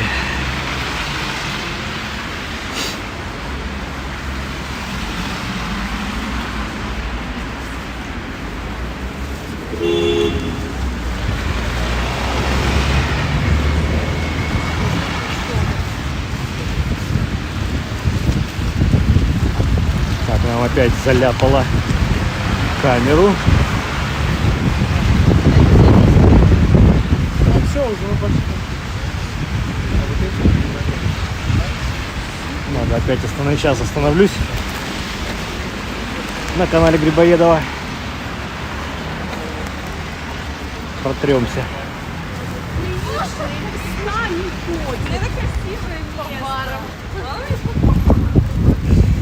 Кошмар.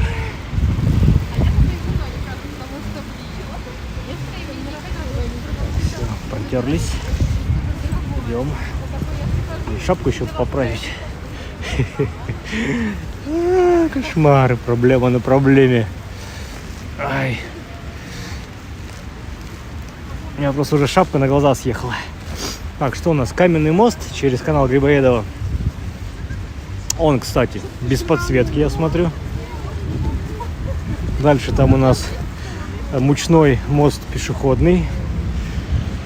Потом там Банковский мост с подсветкой. Это вот те самые львы с крыльями. Их почему-то все грифонами называют, но это ошибочно. Грифон — это существо с головой орла и телом льва. А там просто львы с крыльями. Это не грифон. Так, чего? Давайте здесь дорогу перейдем.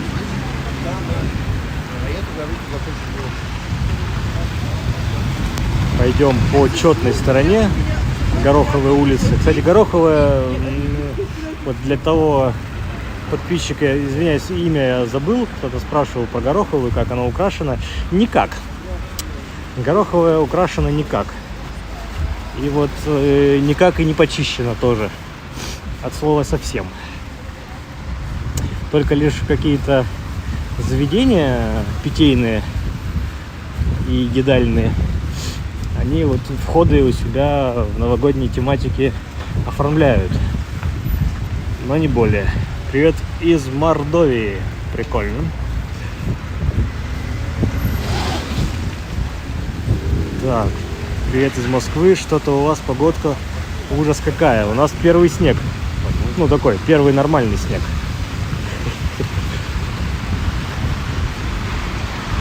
Подзакидало.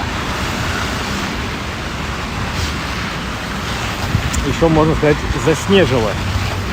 Да, есть прям заснежить, есть такой глагол. И вот нас заснежило. Глагольная форма наречия. Или как там?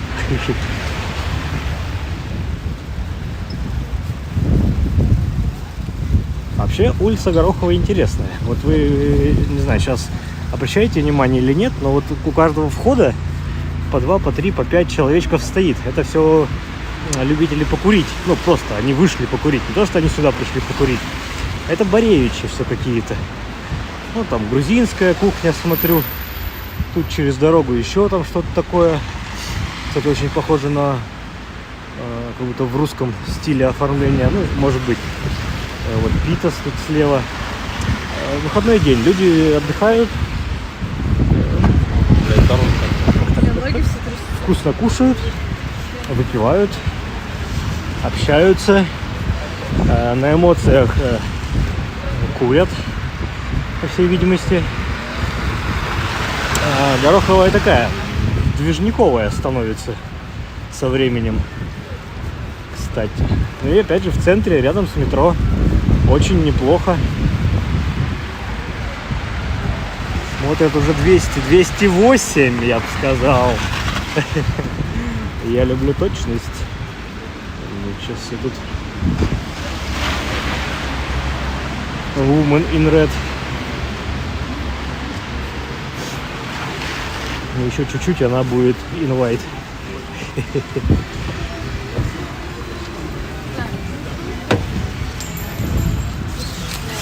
Ай, простите. Кого-то зонтом зацепил. Вот мы уже на перекрестке Гороховой и Садовой. Если пойдем туда направо, мы замкнем круг и окажемся на Стенной площади. Но мы пойдем налево, пойдем к Невскому. А снег-то прям, вот видите, машина в сугроб практически. Человек себе только какие-то бойницы почистил на стеклах. Ёлки-палки.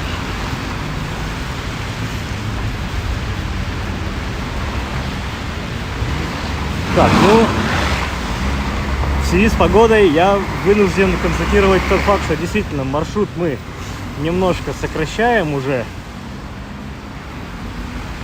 Скорее всего. Но мы еще посмотрим, сможем ли мы дойти до Дворцовой или нет. Что-то прямо вообще заметает. Как-то кошмарно. Так, я делаю остановку. Протираем объектив. Уже, наверное, в 1000-й раз. Так, плохо протер или хорошо? Вроде нормально. Вроде нормально. Размазал, высохло. Пойдете.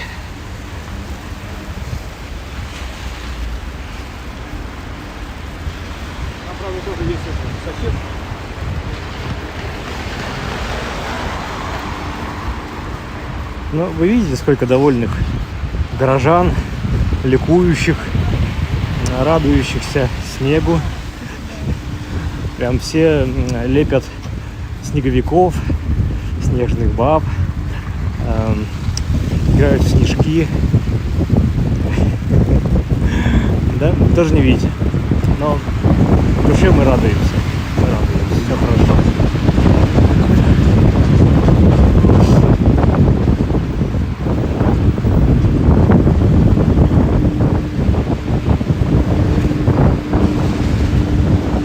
Так, здесь нам сейчас перебегаем Мучной переулок. Хотя я вам говорил, что Мучной мост. И вот как раз Мучной переулок заканчивается, ну, упирается в канал Грибоедова, и в этом месте пешеходный мост через канал Грибоедова. Ну, раз Мучной переулок, поэтому и Мучной мост. Справа у нас те самые Апраксины дворы, в народе просто Апрашка.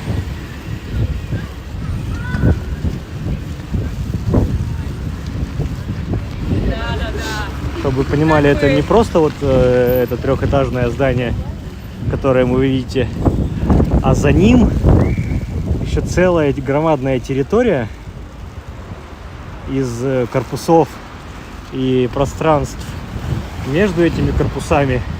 И это все рынок. Рынок вещевой. Ну, по-моему, там какая-то есть часть продуктов, но такие, знаете, прям вот какой-то, который завтра стукнет. Я имею в виду там овощи, фрукты. А так это преимущественно, конечно, вещевой рынок. Так, 213. 213 было в моменте. Так, что мы проходим Банковский переулок. Как раз у нас здесь уже и Банковский мост. И вот это интересное здание, сколько, раз, два, три, четырехэтажное, вот узенькое, маленькое, вот всего одно окно, одно торцевое на этом. Когда-то очень долгое время это был свадебный салон. 4 этажа свадебных платьев. Но у этого здания сменился владелец, и из него сделали кофейню. 4 этажа кофейня. 2 троечки у нас проехало. Так-то здесь переходить нельзя, но человеку жить не хочется. 2 троечки проехало. 3-й маршрут трамвая все вы уже знаете. Я не раз про него говорил, не раз про него рекомендовал. Обязательно прокатитесь, будете летом. Трамвай, маршрут которого идет через весь исторический центр. Очень интересно. Ну и плюс трамвай стилизован, вот данные вагоны стилизованы под так называемый вагоны-стиляги.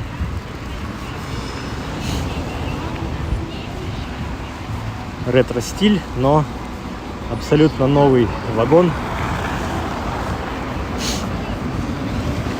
Низкопольный, по-моему.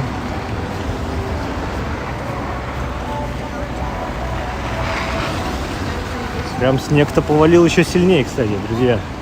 Прям вот уже не мелкий какой-то такой паршивый, который в глаза летит, а снежинки крупные пошли.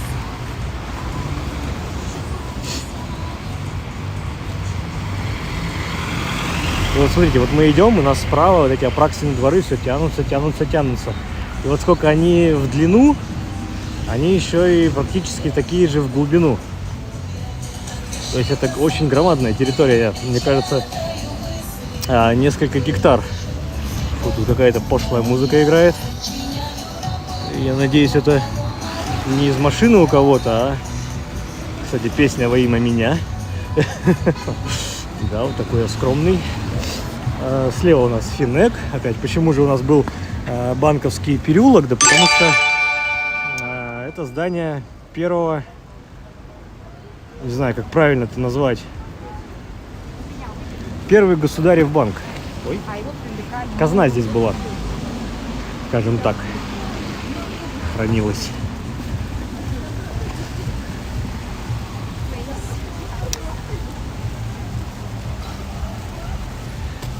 Может быть, вот эти вагоны, может быть, и в Тагиле. Я уже не помню. Ну, можно почитать про вот этот нового стилягу. Естественно, в интернетах информация вся есть, где их делают, когда их делают, как долго, как дорого.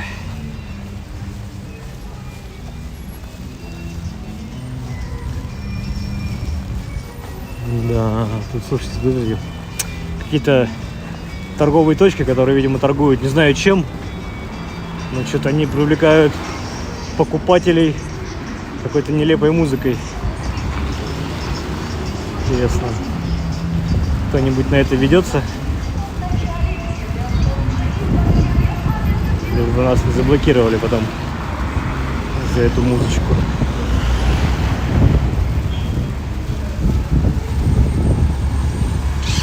Вот 181 автобус тоже идет до площади Репина.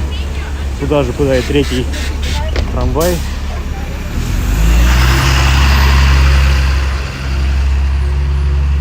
Друзья, вот смотрите, я человек-сугроб. Зимой с зонтом. Видите, у меня вот вся рука, я в снегу я превращаюсь в снеговика. Так, что здесь у нас? Улица Ломоносова. А тоже заканчивается там у нас каналом Грибоедова. В ту сторону Ломоносовский мост и 5 углов. Опачки, мы в домике. Я зонтик закрываю, и мы пойдем пройдем по галерее большого гостиного двора. У этой части гостиного двора есть два названия. Ну, первое это по названию улицы Садовой, Садовая линия. Ну, когда-то она еще называлась, если ничего не путаю, Стеклянная. То ли стеклянная, то ли зеркальная. Ну, вот здесь вот зеркалами, стекляхами торговали с этой стороны. Вот. Могу ошибиться, могу перепутать. Не судите строго, но как-то так.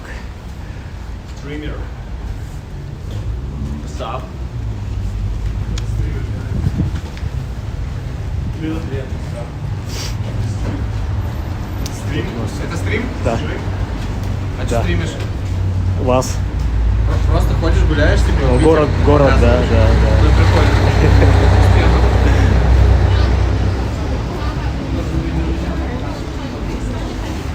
Вот такая мода молодежная. У него, по-моему, сапоги вот у правого казаки и широкие джинсы, шаровары. И это модно, скажите мне? Я что-то сомневаюсь.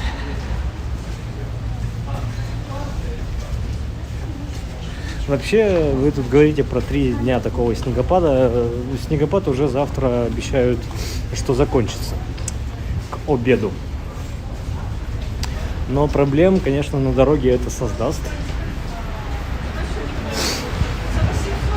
Непременно. Город для коммунальщиков это, как говорится, как снег на голову. Такая погода. Никогда такого не было, и вот опять. Внезапность.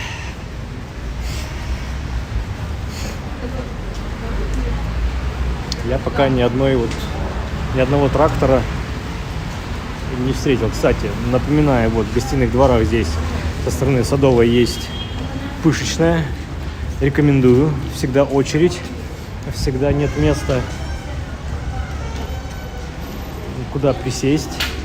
Приходится прям занимать или как-то вот отвоевывать эту историю.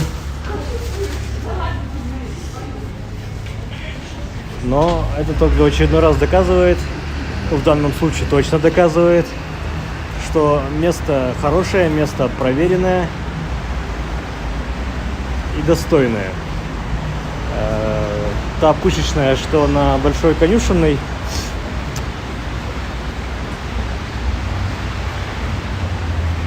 прям там вам придется в очереди стоять, начиная с улицы. Здесь, конечно, все побыстрее. Так что за пышками можно зайти и сюда. Здесь у нас что? Переулок Крылова. И вот мы видим, в конце переулка торчит у нас здание Александринки. Так вот пренебрежительно и уничижительно я Великий театр назвал. Вот пытаюсь от снега отряхнуться еще параллельно.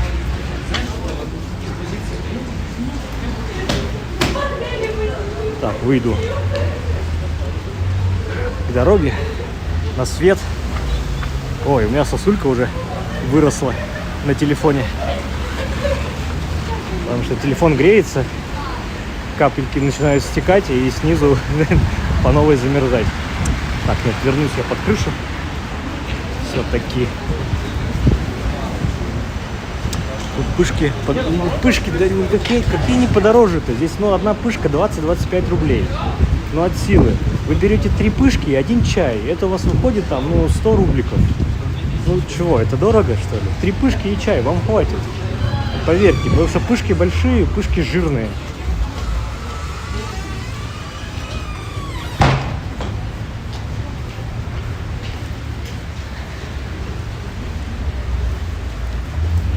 А пышки на той же Конюшенной, да столько же они стоят. Что? Они там не стоят 10 рублей. Да если бы они 10 рублей стоили, я вот в этой очереди стоять за такое ни в жизни буду.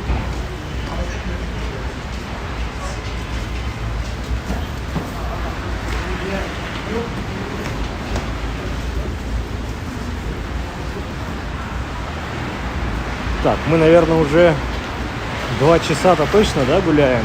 Я просто не знаю, сколько времени у нас. Но ничего. Здесь нам придется нырнуть в подземный переход. Здесь нам придется, прям мы будем вынуждены. Давайте. Идемте. Чуть-чуть захватим Невского, но совсем чуть-чуть и бесцельно. Нам сейчас надо оказаться на Манежной площади. И уже после нее мы полноценно выйдем на Невский. Хотя нет, да, полноценно выйдем на Невский. Я Манежную площадь хочу только проверить, открыли ее уже или нет. А готова ли она для рождественских гуляний? То есть можете ли вы туда идти? Могу ли я вам рекомендовать? Мы зайдем только, дойдем до нее, посмотрим. Вовнутрь заходить не будем, оставим это уже на рождественскую прогулку. А то мы сейчас, если все пройдем, то какой нам будет интерес гулять потом, в смысле перед Рождеством. Сегодня у нас разведка, сегодня разведка боем. Сегодня у нас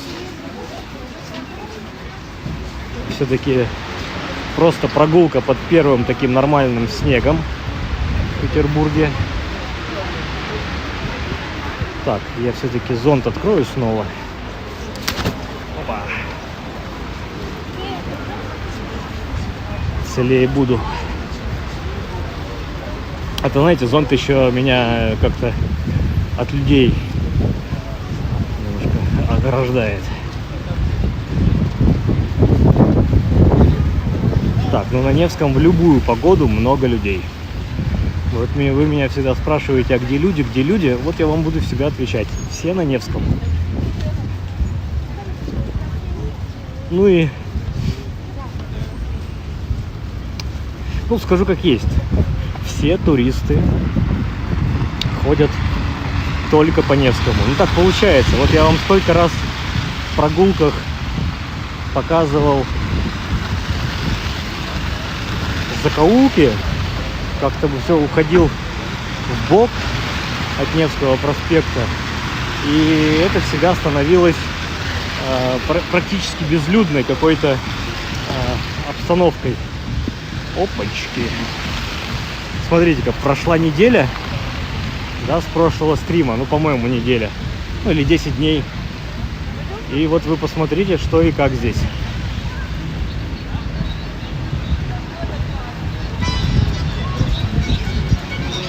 Так, тут какая-то музычка играет. Это мне не нравится. В общем, рождественский, не знаю, зачем торт. Улица хоть у нас и, как я вам говорил, у нас с подогревом, но такой объем снега валит. Соберу зонт все-таки. Ай, мешаю людям. Я зонт щелкнулся. Та-та-та-ра-та-та-та. Ну, вот за это точно прилетят у меня ограничения на стрим из-за этой музыки. Так что, возможно, в этом месте будет тишина или какая-то музыка вставлена. YouTube с авторскими правами что-то очень сильно борется. Да.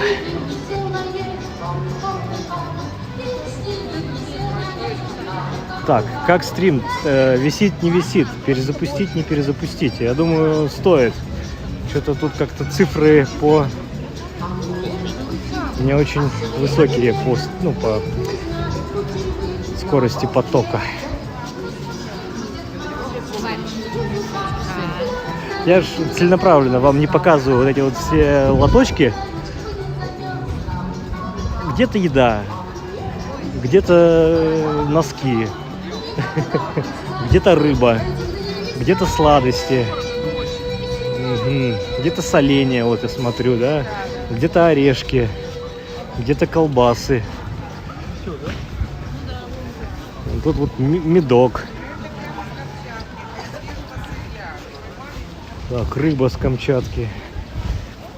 Обещают нам.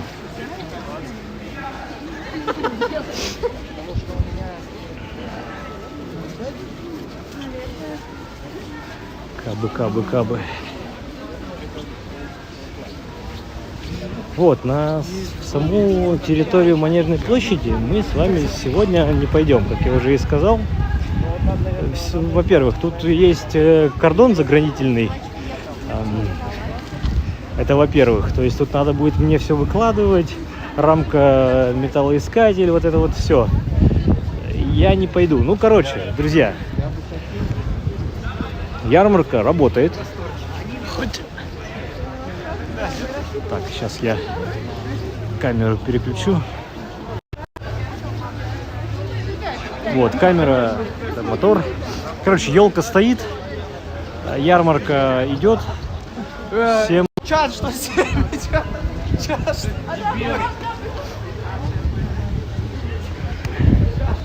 Ну и очередь, видим очередь на вход. Видимо, это первые, ну, наверное, первые, да, выходные, когда ярмарка работает, поэтому все ломанулись, все хотят посмотреть. Там же у нас есть налево, если пройти, там каток должен быть. Собственно, это мы все посмотрим уже ближе к Рождеству. Будет у нас, ну, ближе к Новому году, будет у нас прогулка. Так, а здесь что? А что это здесь? Ворота открыты. Что это за дворик такой? Примечательно, замечательный. Интересно. Никогда сюда не заходил. Надо будет узнать, что это за покемон. Нет.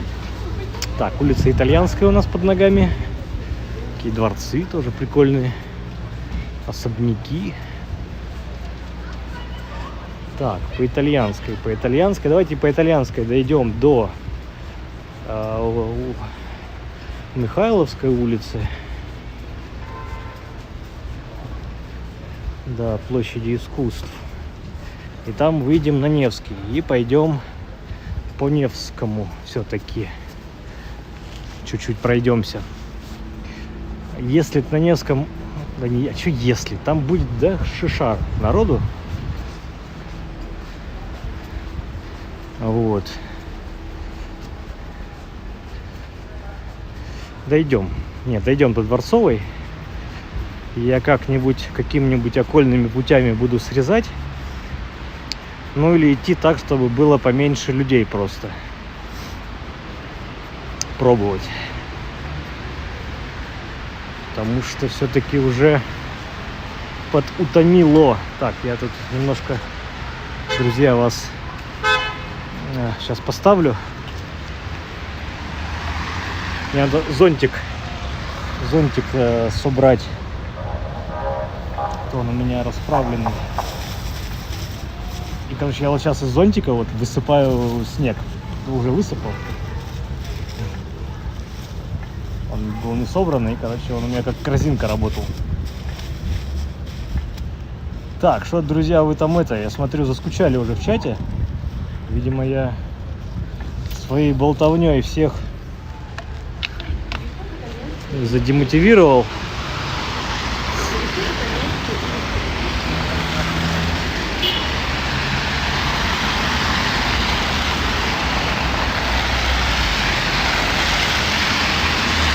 Или вы боитесь меня перебивать, так что давайте я помолчу, вы пообщаетесь.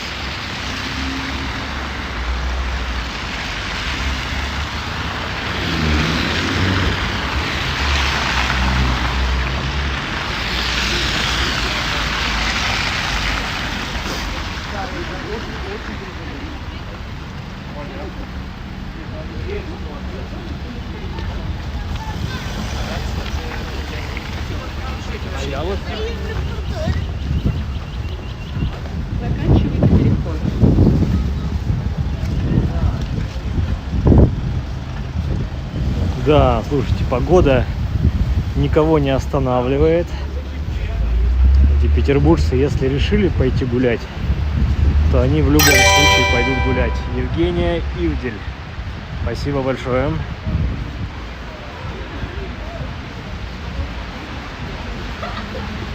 Здесь у нас проходим очередной театр, кстати. Поэтому пришлось бомбилу взять. Комиссаржевская. Сегодня здесь у нас что? В осколках собственного счастья. Постановка Георгия Дидятковского.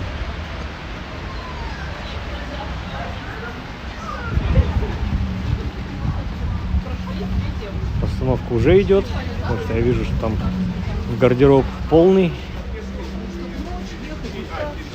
Здесь времечко уже у нас. Здесь, кстати, проходим пассаж. Так, мы сюда понаписали. Так. Держите меня в Нижнем Тагиле. Так, это что?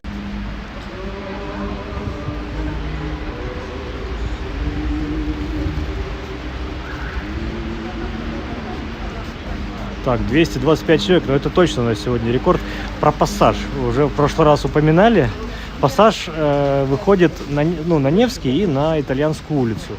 Ну и, соответственно, вы можете насквозь его пройти. В принципе, аттракцион забавный. Позвольте себе больше. Не ограничивайтесь себя.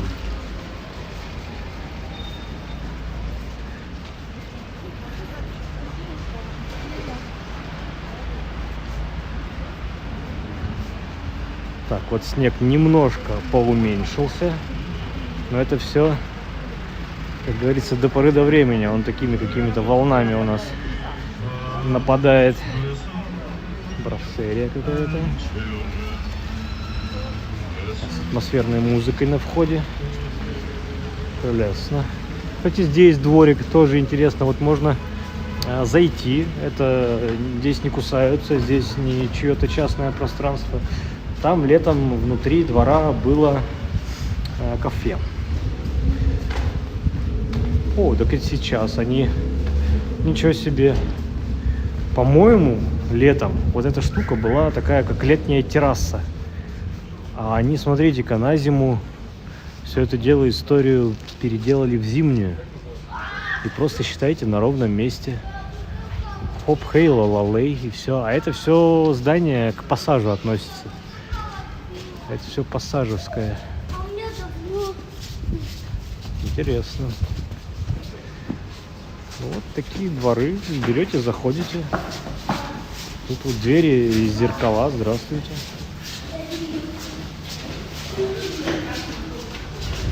Елена Андрющенко. Рома, а вы ради денег ходите? Но если бы мне за каждый шаг рубль давали, то ходил бы ради денег. Но вот такого не происходит, поэтому на такие вопросы отвечу грубо. А раз грубо отвечу, грубить сейчас не хочу, то никак не отвечу.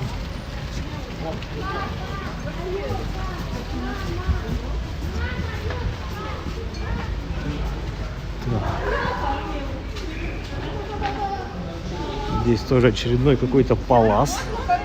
Я так понимаю, это гостиница.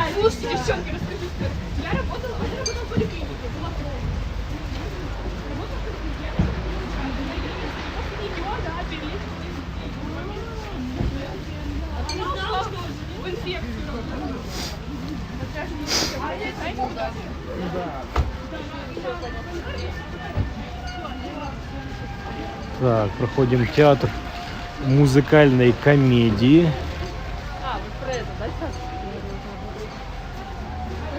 Тоже у нас итальянская улица. Кстати, у них есть большая сцена и малая. Интересно. Тут же у нас на итальянской улице большой зал консерватории.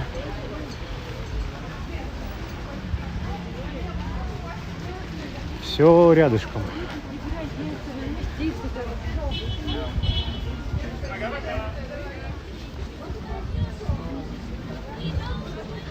Так, не нужно грубо отвечать. И наш стиль. 240 онлайн. В такую погоду Питер хорошо заходит. Ну, Питер заходит хорошо в любую погоду, но Питер исторический. Сколько вот у нас было стримов с окраин, с спальных районов. А тот же Просвет, тоже Кудрово. Как-то это не заходило. А вот исторический центр, конечно, ну вот вход в большой зал консерватории, о чем нам свидетельствует данная афиша. Вот. Питер исторический. Всем интересен. Мы тут гуськом за кем-то все идем. Так, мы на площади искусств. У нас по правую руку вот там за сквером Русский музей. Главный корпус, Михайловский дворец. Слева. Сейчас мы... Почему показываю? Потому что мы сейчас свернем налево по улице. Михайловский театр. Прямо по кадру. Так, ну тут хватит уже благотворительностью заниматься, в смысле пропускать всех. Переходим. Сейчас вернемся на Невский. Пройдемся все-таки чуть-чуть по Невскому. Хочу вам показать в противовес прошлой нашей прогулке, когда я переходил канал Грибоедова через мост с сердцем. Сердце еще не горело. Вот. И сейчас посмотрим на это все световую инсталляцию с Невского проспекта. Встанем на мосту, на мостике. Через канал Грибоедова на Невском мы посмотрим в сторону Спаса на Крови.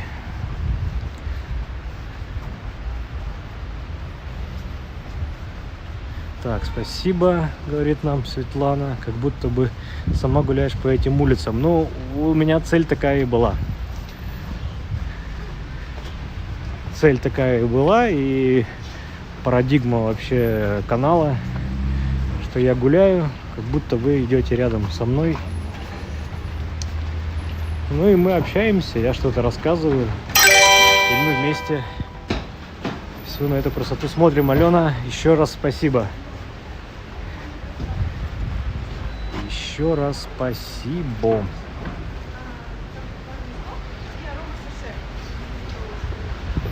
Так, в Питере климат очень сложный, солнца совсем нет, почти, к сожалению. Но расхожий такой стереотип насчет солнца. Все-таки я бы вот за последние годы с этим не сильно согласился. Опять же, все познается в сравнении, да, если с тем же Краснодарским краем сравнить, то действительно в Питере мало солнца. Но, наверное, если взять статистику за прошлые года, то последние лета как-то достаточно солнечные. Достаточно. Есть же статистика по дням, там, сколько солнечных дней было в году. Там, ну, вот как-то нормально, терпимо. Для нас это нормально. Когда приезжаю в Питер, то останавливаюсь только в центре. Ну, все правильно, чтобы было все в шаговой доступности. Чтобы не тратить время. Чтобы всегда ты мог спокойно и ночью погулять. Да, ночью погулять, спокойно пешочком вернуться в гостиницу. Вот, кстати, ребят, здесь каждый день торгуют цветами. С 4 часов. С 4 часов дня и до победы. В любую погоду торгуют цветами. Цены очень демократичные, прям очень хорошие. Я вот не раз там покупал. Если у вас будет такая возможность и нужда цветы приобрести, вот приезжайте сюда, здесь купите. Так, Елена спрашивает, а вы не хотели бы жить на юге? А на каком юге? Давайте конкретику. Юг же у нас как бы, понимаете, да? большой.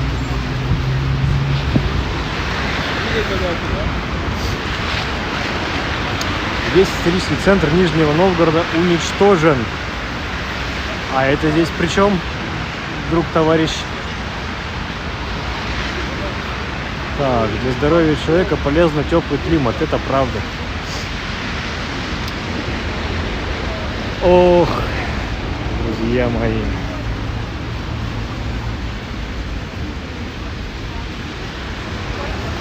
Если взять во внимание, что человек в целом вышел из Африки, как вид,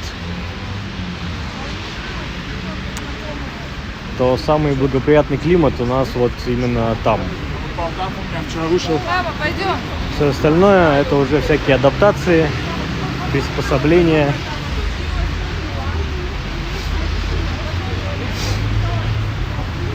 И тысячелетия селекции.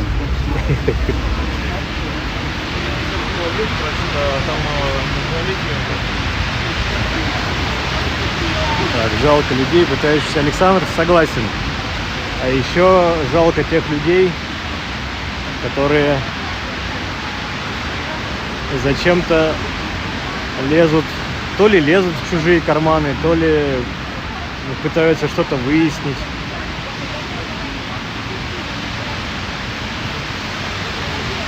Так и хочется узнать, они что, за еду работают или как? Силы тратят за еду, время свое за спасибо. Ну вот видите, я работаю, получается, да, прям как работа. За спасибо, за ваше внимание. Может быть, это когда-нибудь во что-нибудь выльется, может быть и не выльется. Откуда я знаю? Я делаю то, что мне нравится.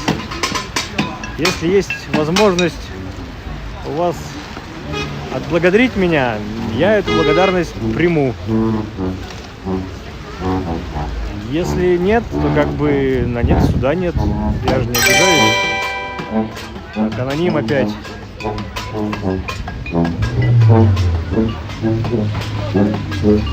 Так. Интересно, тут у нас какие-то люди, которые абсолютно не умеют играть на духовых инструментах.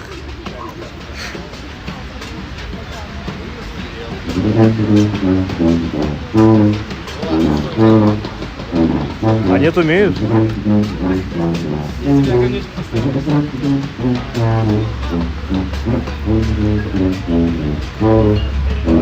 На крови. Я живу в Питере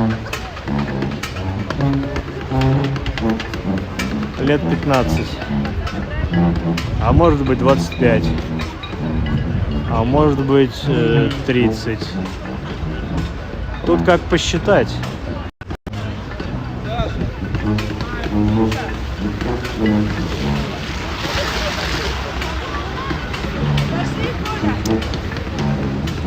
Эх, так, давайте, последний рывок.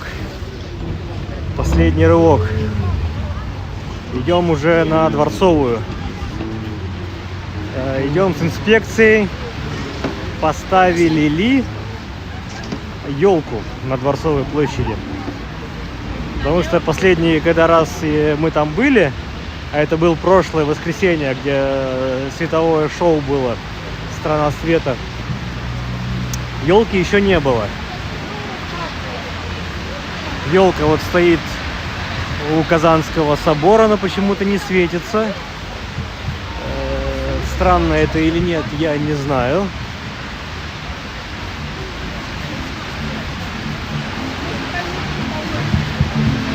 Так, у нас уличные музыканты вовсю, кстати. И вот смотрите, какая бы там ни была плохая погода, у нас уличные музыканты все равно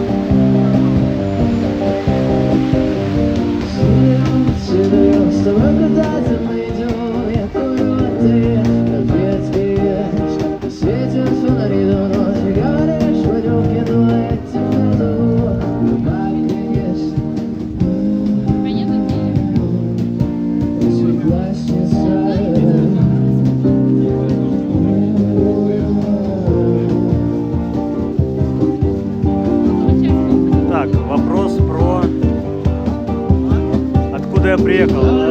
оставим это секретом. Потому что я это уже говорил.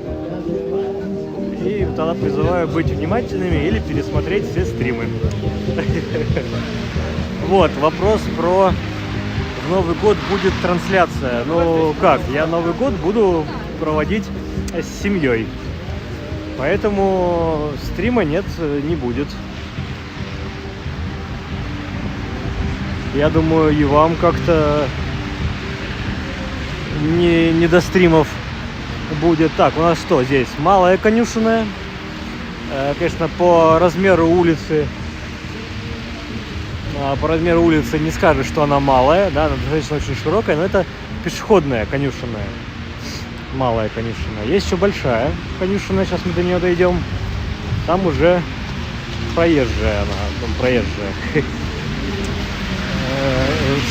Господи, как это по-русски?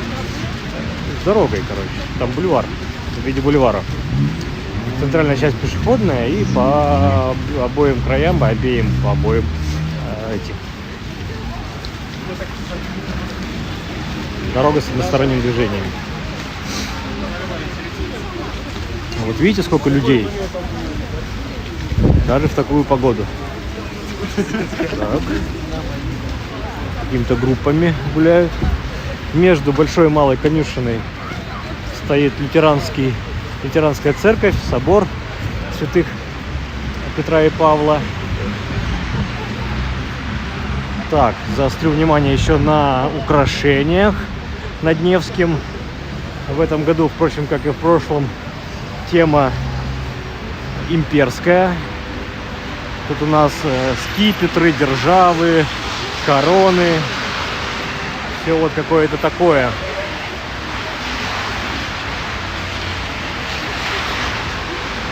Так, я в Москве 29, живу, а вы в Питере сколько? Ну вот что вы, давайте вы что все обо мне. Обо мне все вопросы через донаты, за большие деньги. Потому что канал не про меня, канал про прогулки по Петербургу, друзья. Давайте с темы не съезжать. Так, очередные музыканты.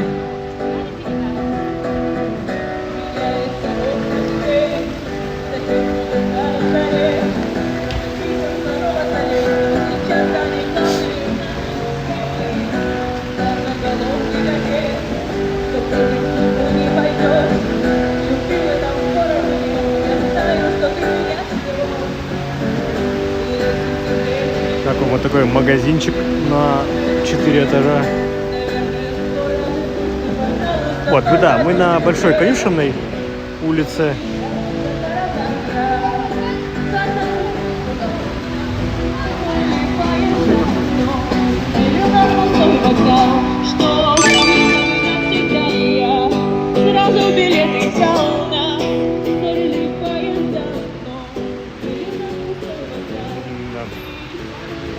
Прямо как летом, в хорошую погоду, на каждом пятачке уличные музыканты все что-то подыгрывают, подпевают.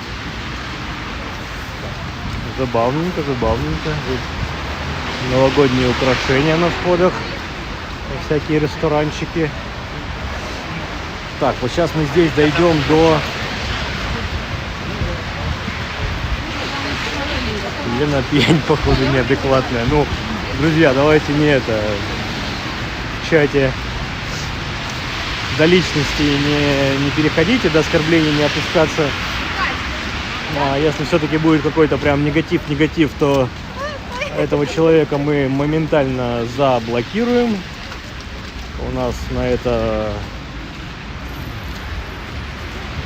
заточено, заряжено. Так, мой частный фоторепортажи. Вчера тоже был прямой эфир из новогоднего зимнего Питера здесь на YouTube. Это тут у нас конкуренты рекламируются за счет чата. Вчера не был новогодний, вчера не было снега. А сегодня вот смотрите, заглядывайте. Видите, беленькая, это не соль, это снег. Вот, смотрите, мы сейчас дошли до мойки. Ну, в смысле, река такая, мойка. Зеленый мост. Зеленый мост. И здесь мы с вами дальше по Невскому уже не пойдем. Я сделаю сейчас маневр и ход конем. Мы здесь вдоль мойки пройдемся. И здесь на мойке тоже у нас елочки. И, по-моему, елочек должно быть 7 штук. Раз, два, три, 4, 5, 6. Я вижу только 6. Причем шестая что-то у нас завалилась. Упала куда-то. А должно быть 7. По крайней мере, я на карте видел 7 елок должно быть. Ну или там что-то попробуйте найти. Было. Да, сейчас вот просто в этой части после мойки Невский проспект становится узким. Достаточно. Поэтому мы там не пойдем толкаться. Мы на Большую Морскую не пойдем. Ну, там вот где пешеходная, где под аркой. А мы сейчас сразу идем к Певческому мосту. И на Дворцовую площадь зайдем с этой стороны. Заодно сразу и мгновенно увидим, заработала ли горка Дворцовой. Там горка. Раз, два, три, 4, 5, 6, а нет. И эта елка тоже вон там упала. И никто не шевелится. Никто не чинит. Никто ее не спасает. 2 елки упало. Раз, два, 3, 4, 5. 2, 3, 4, 5, 6. 7. Все, 7 елок. Я их одну не видел, потому что ее загородила другая. Все, здесь вот на отрезке между Зеленым и Певческими мостами 7 елок над мойкой. И вот организаторы всего этого мероприятия нам предлагали найти 7. Но вот именно почему найти? Да потому что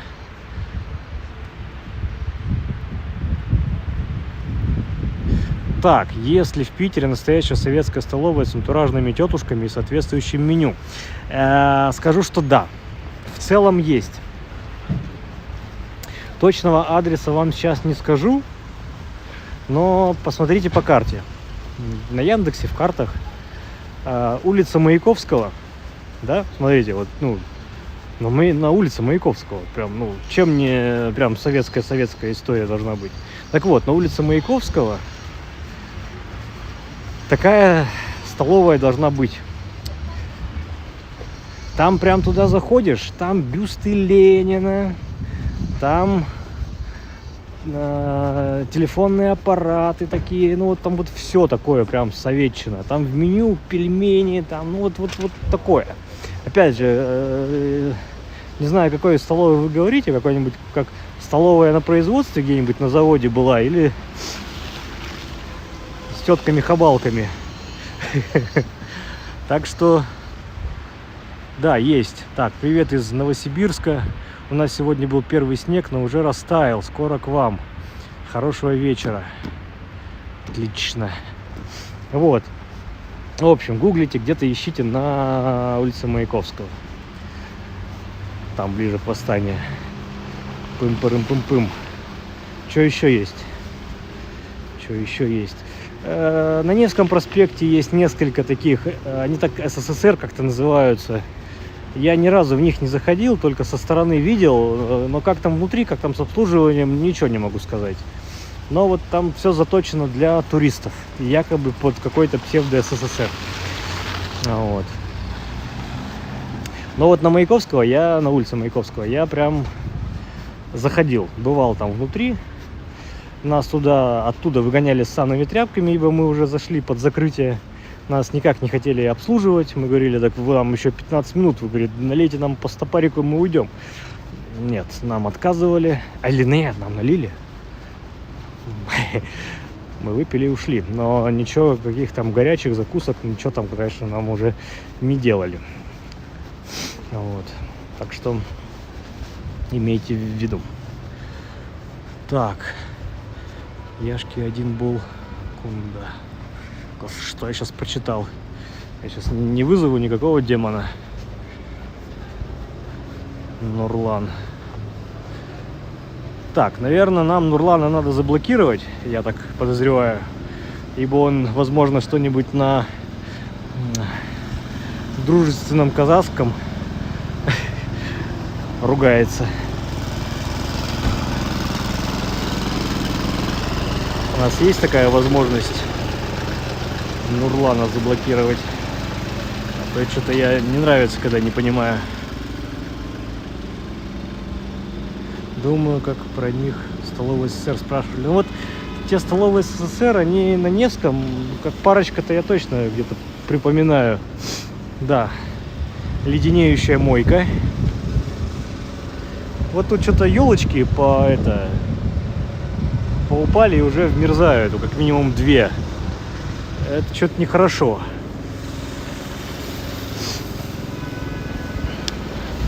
Так, атмосферно-снежным вечером смотрится музей печати, который прошли, да, по правую руку был музей печати, но такой какой-то там музей печати. Он не шибко большой. По-моему, вообще это частный музей. Вот. Могу ошибаться. Я вообще, в принципе, могу ошибаться, так что мне это не серчайте, если что. Привет из Красноярска.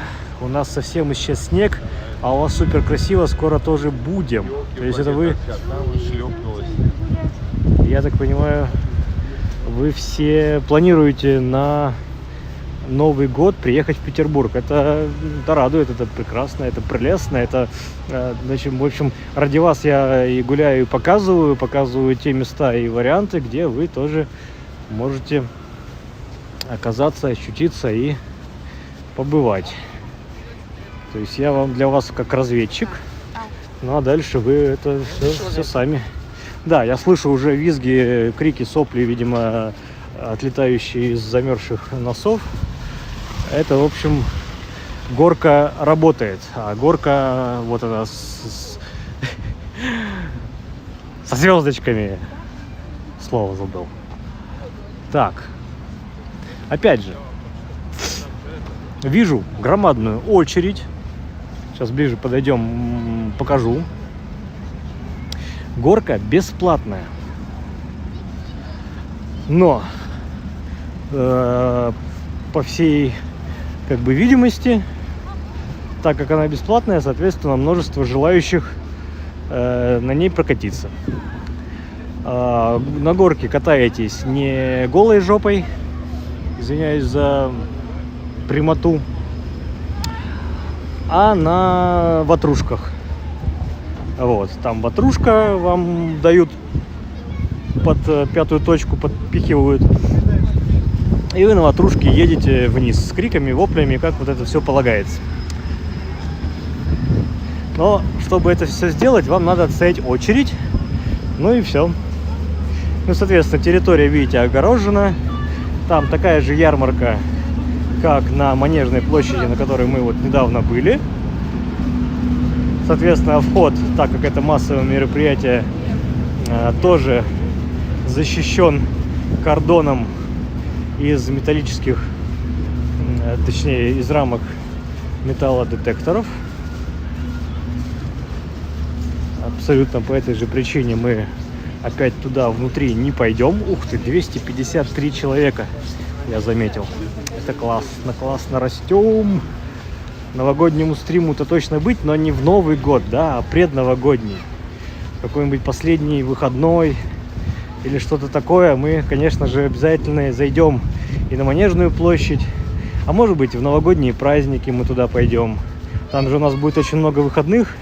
Аж целых чуть ли сколько там, 10 дней. Поэтому обязательно пойдем, обязательно все это дело посетим. Вот, тут даже тоже какие-то фото-кинооператоры. Вот я вижу, видите, тут кто-то человек снимает. Наверное, стримит даже тоже что-то. Но это не точно. Нет, не стримит, просто снимает. Ну, то как-то быстро люди проходят, что-то показывают. Карманы сильно выворачивать не надо, но. Итак, смотрите. Елочку на Дворцовую площадь доставили. Но ее только-только установили, ее еще не нарядили. Соответственно, елку будут угущать. Да, открою тайну. К ней будут приматывать, привтыкивать еще ветки. Здесь вокруг... Ой, у меня это... Так, друзья, у меня стабилизатор сел. Буду снимать с рук. Вот. Вокруг, ну, я не знаю. Короче, мы попозже еще сюда придем, посмотрим, как елку в итоге установили, как ее нарядили, как ее украсили, как ее подсветили. Соответственно, что?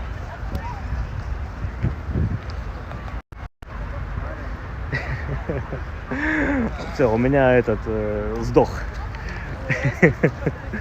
стабилизатор. И вот я сейчас в руке телефон держу, по-другому как. Так, что еще? Нурлан у нас все какие-то эти, все писал, ладно. Неважно, все. Ой, там циферки 20-25.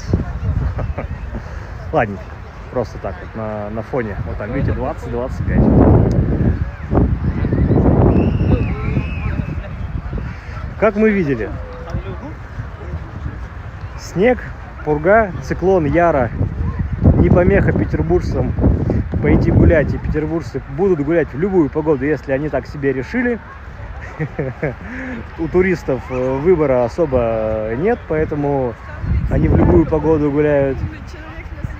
Ну а мы давайте встретимся совсем скоро, возможно через неделю.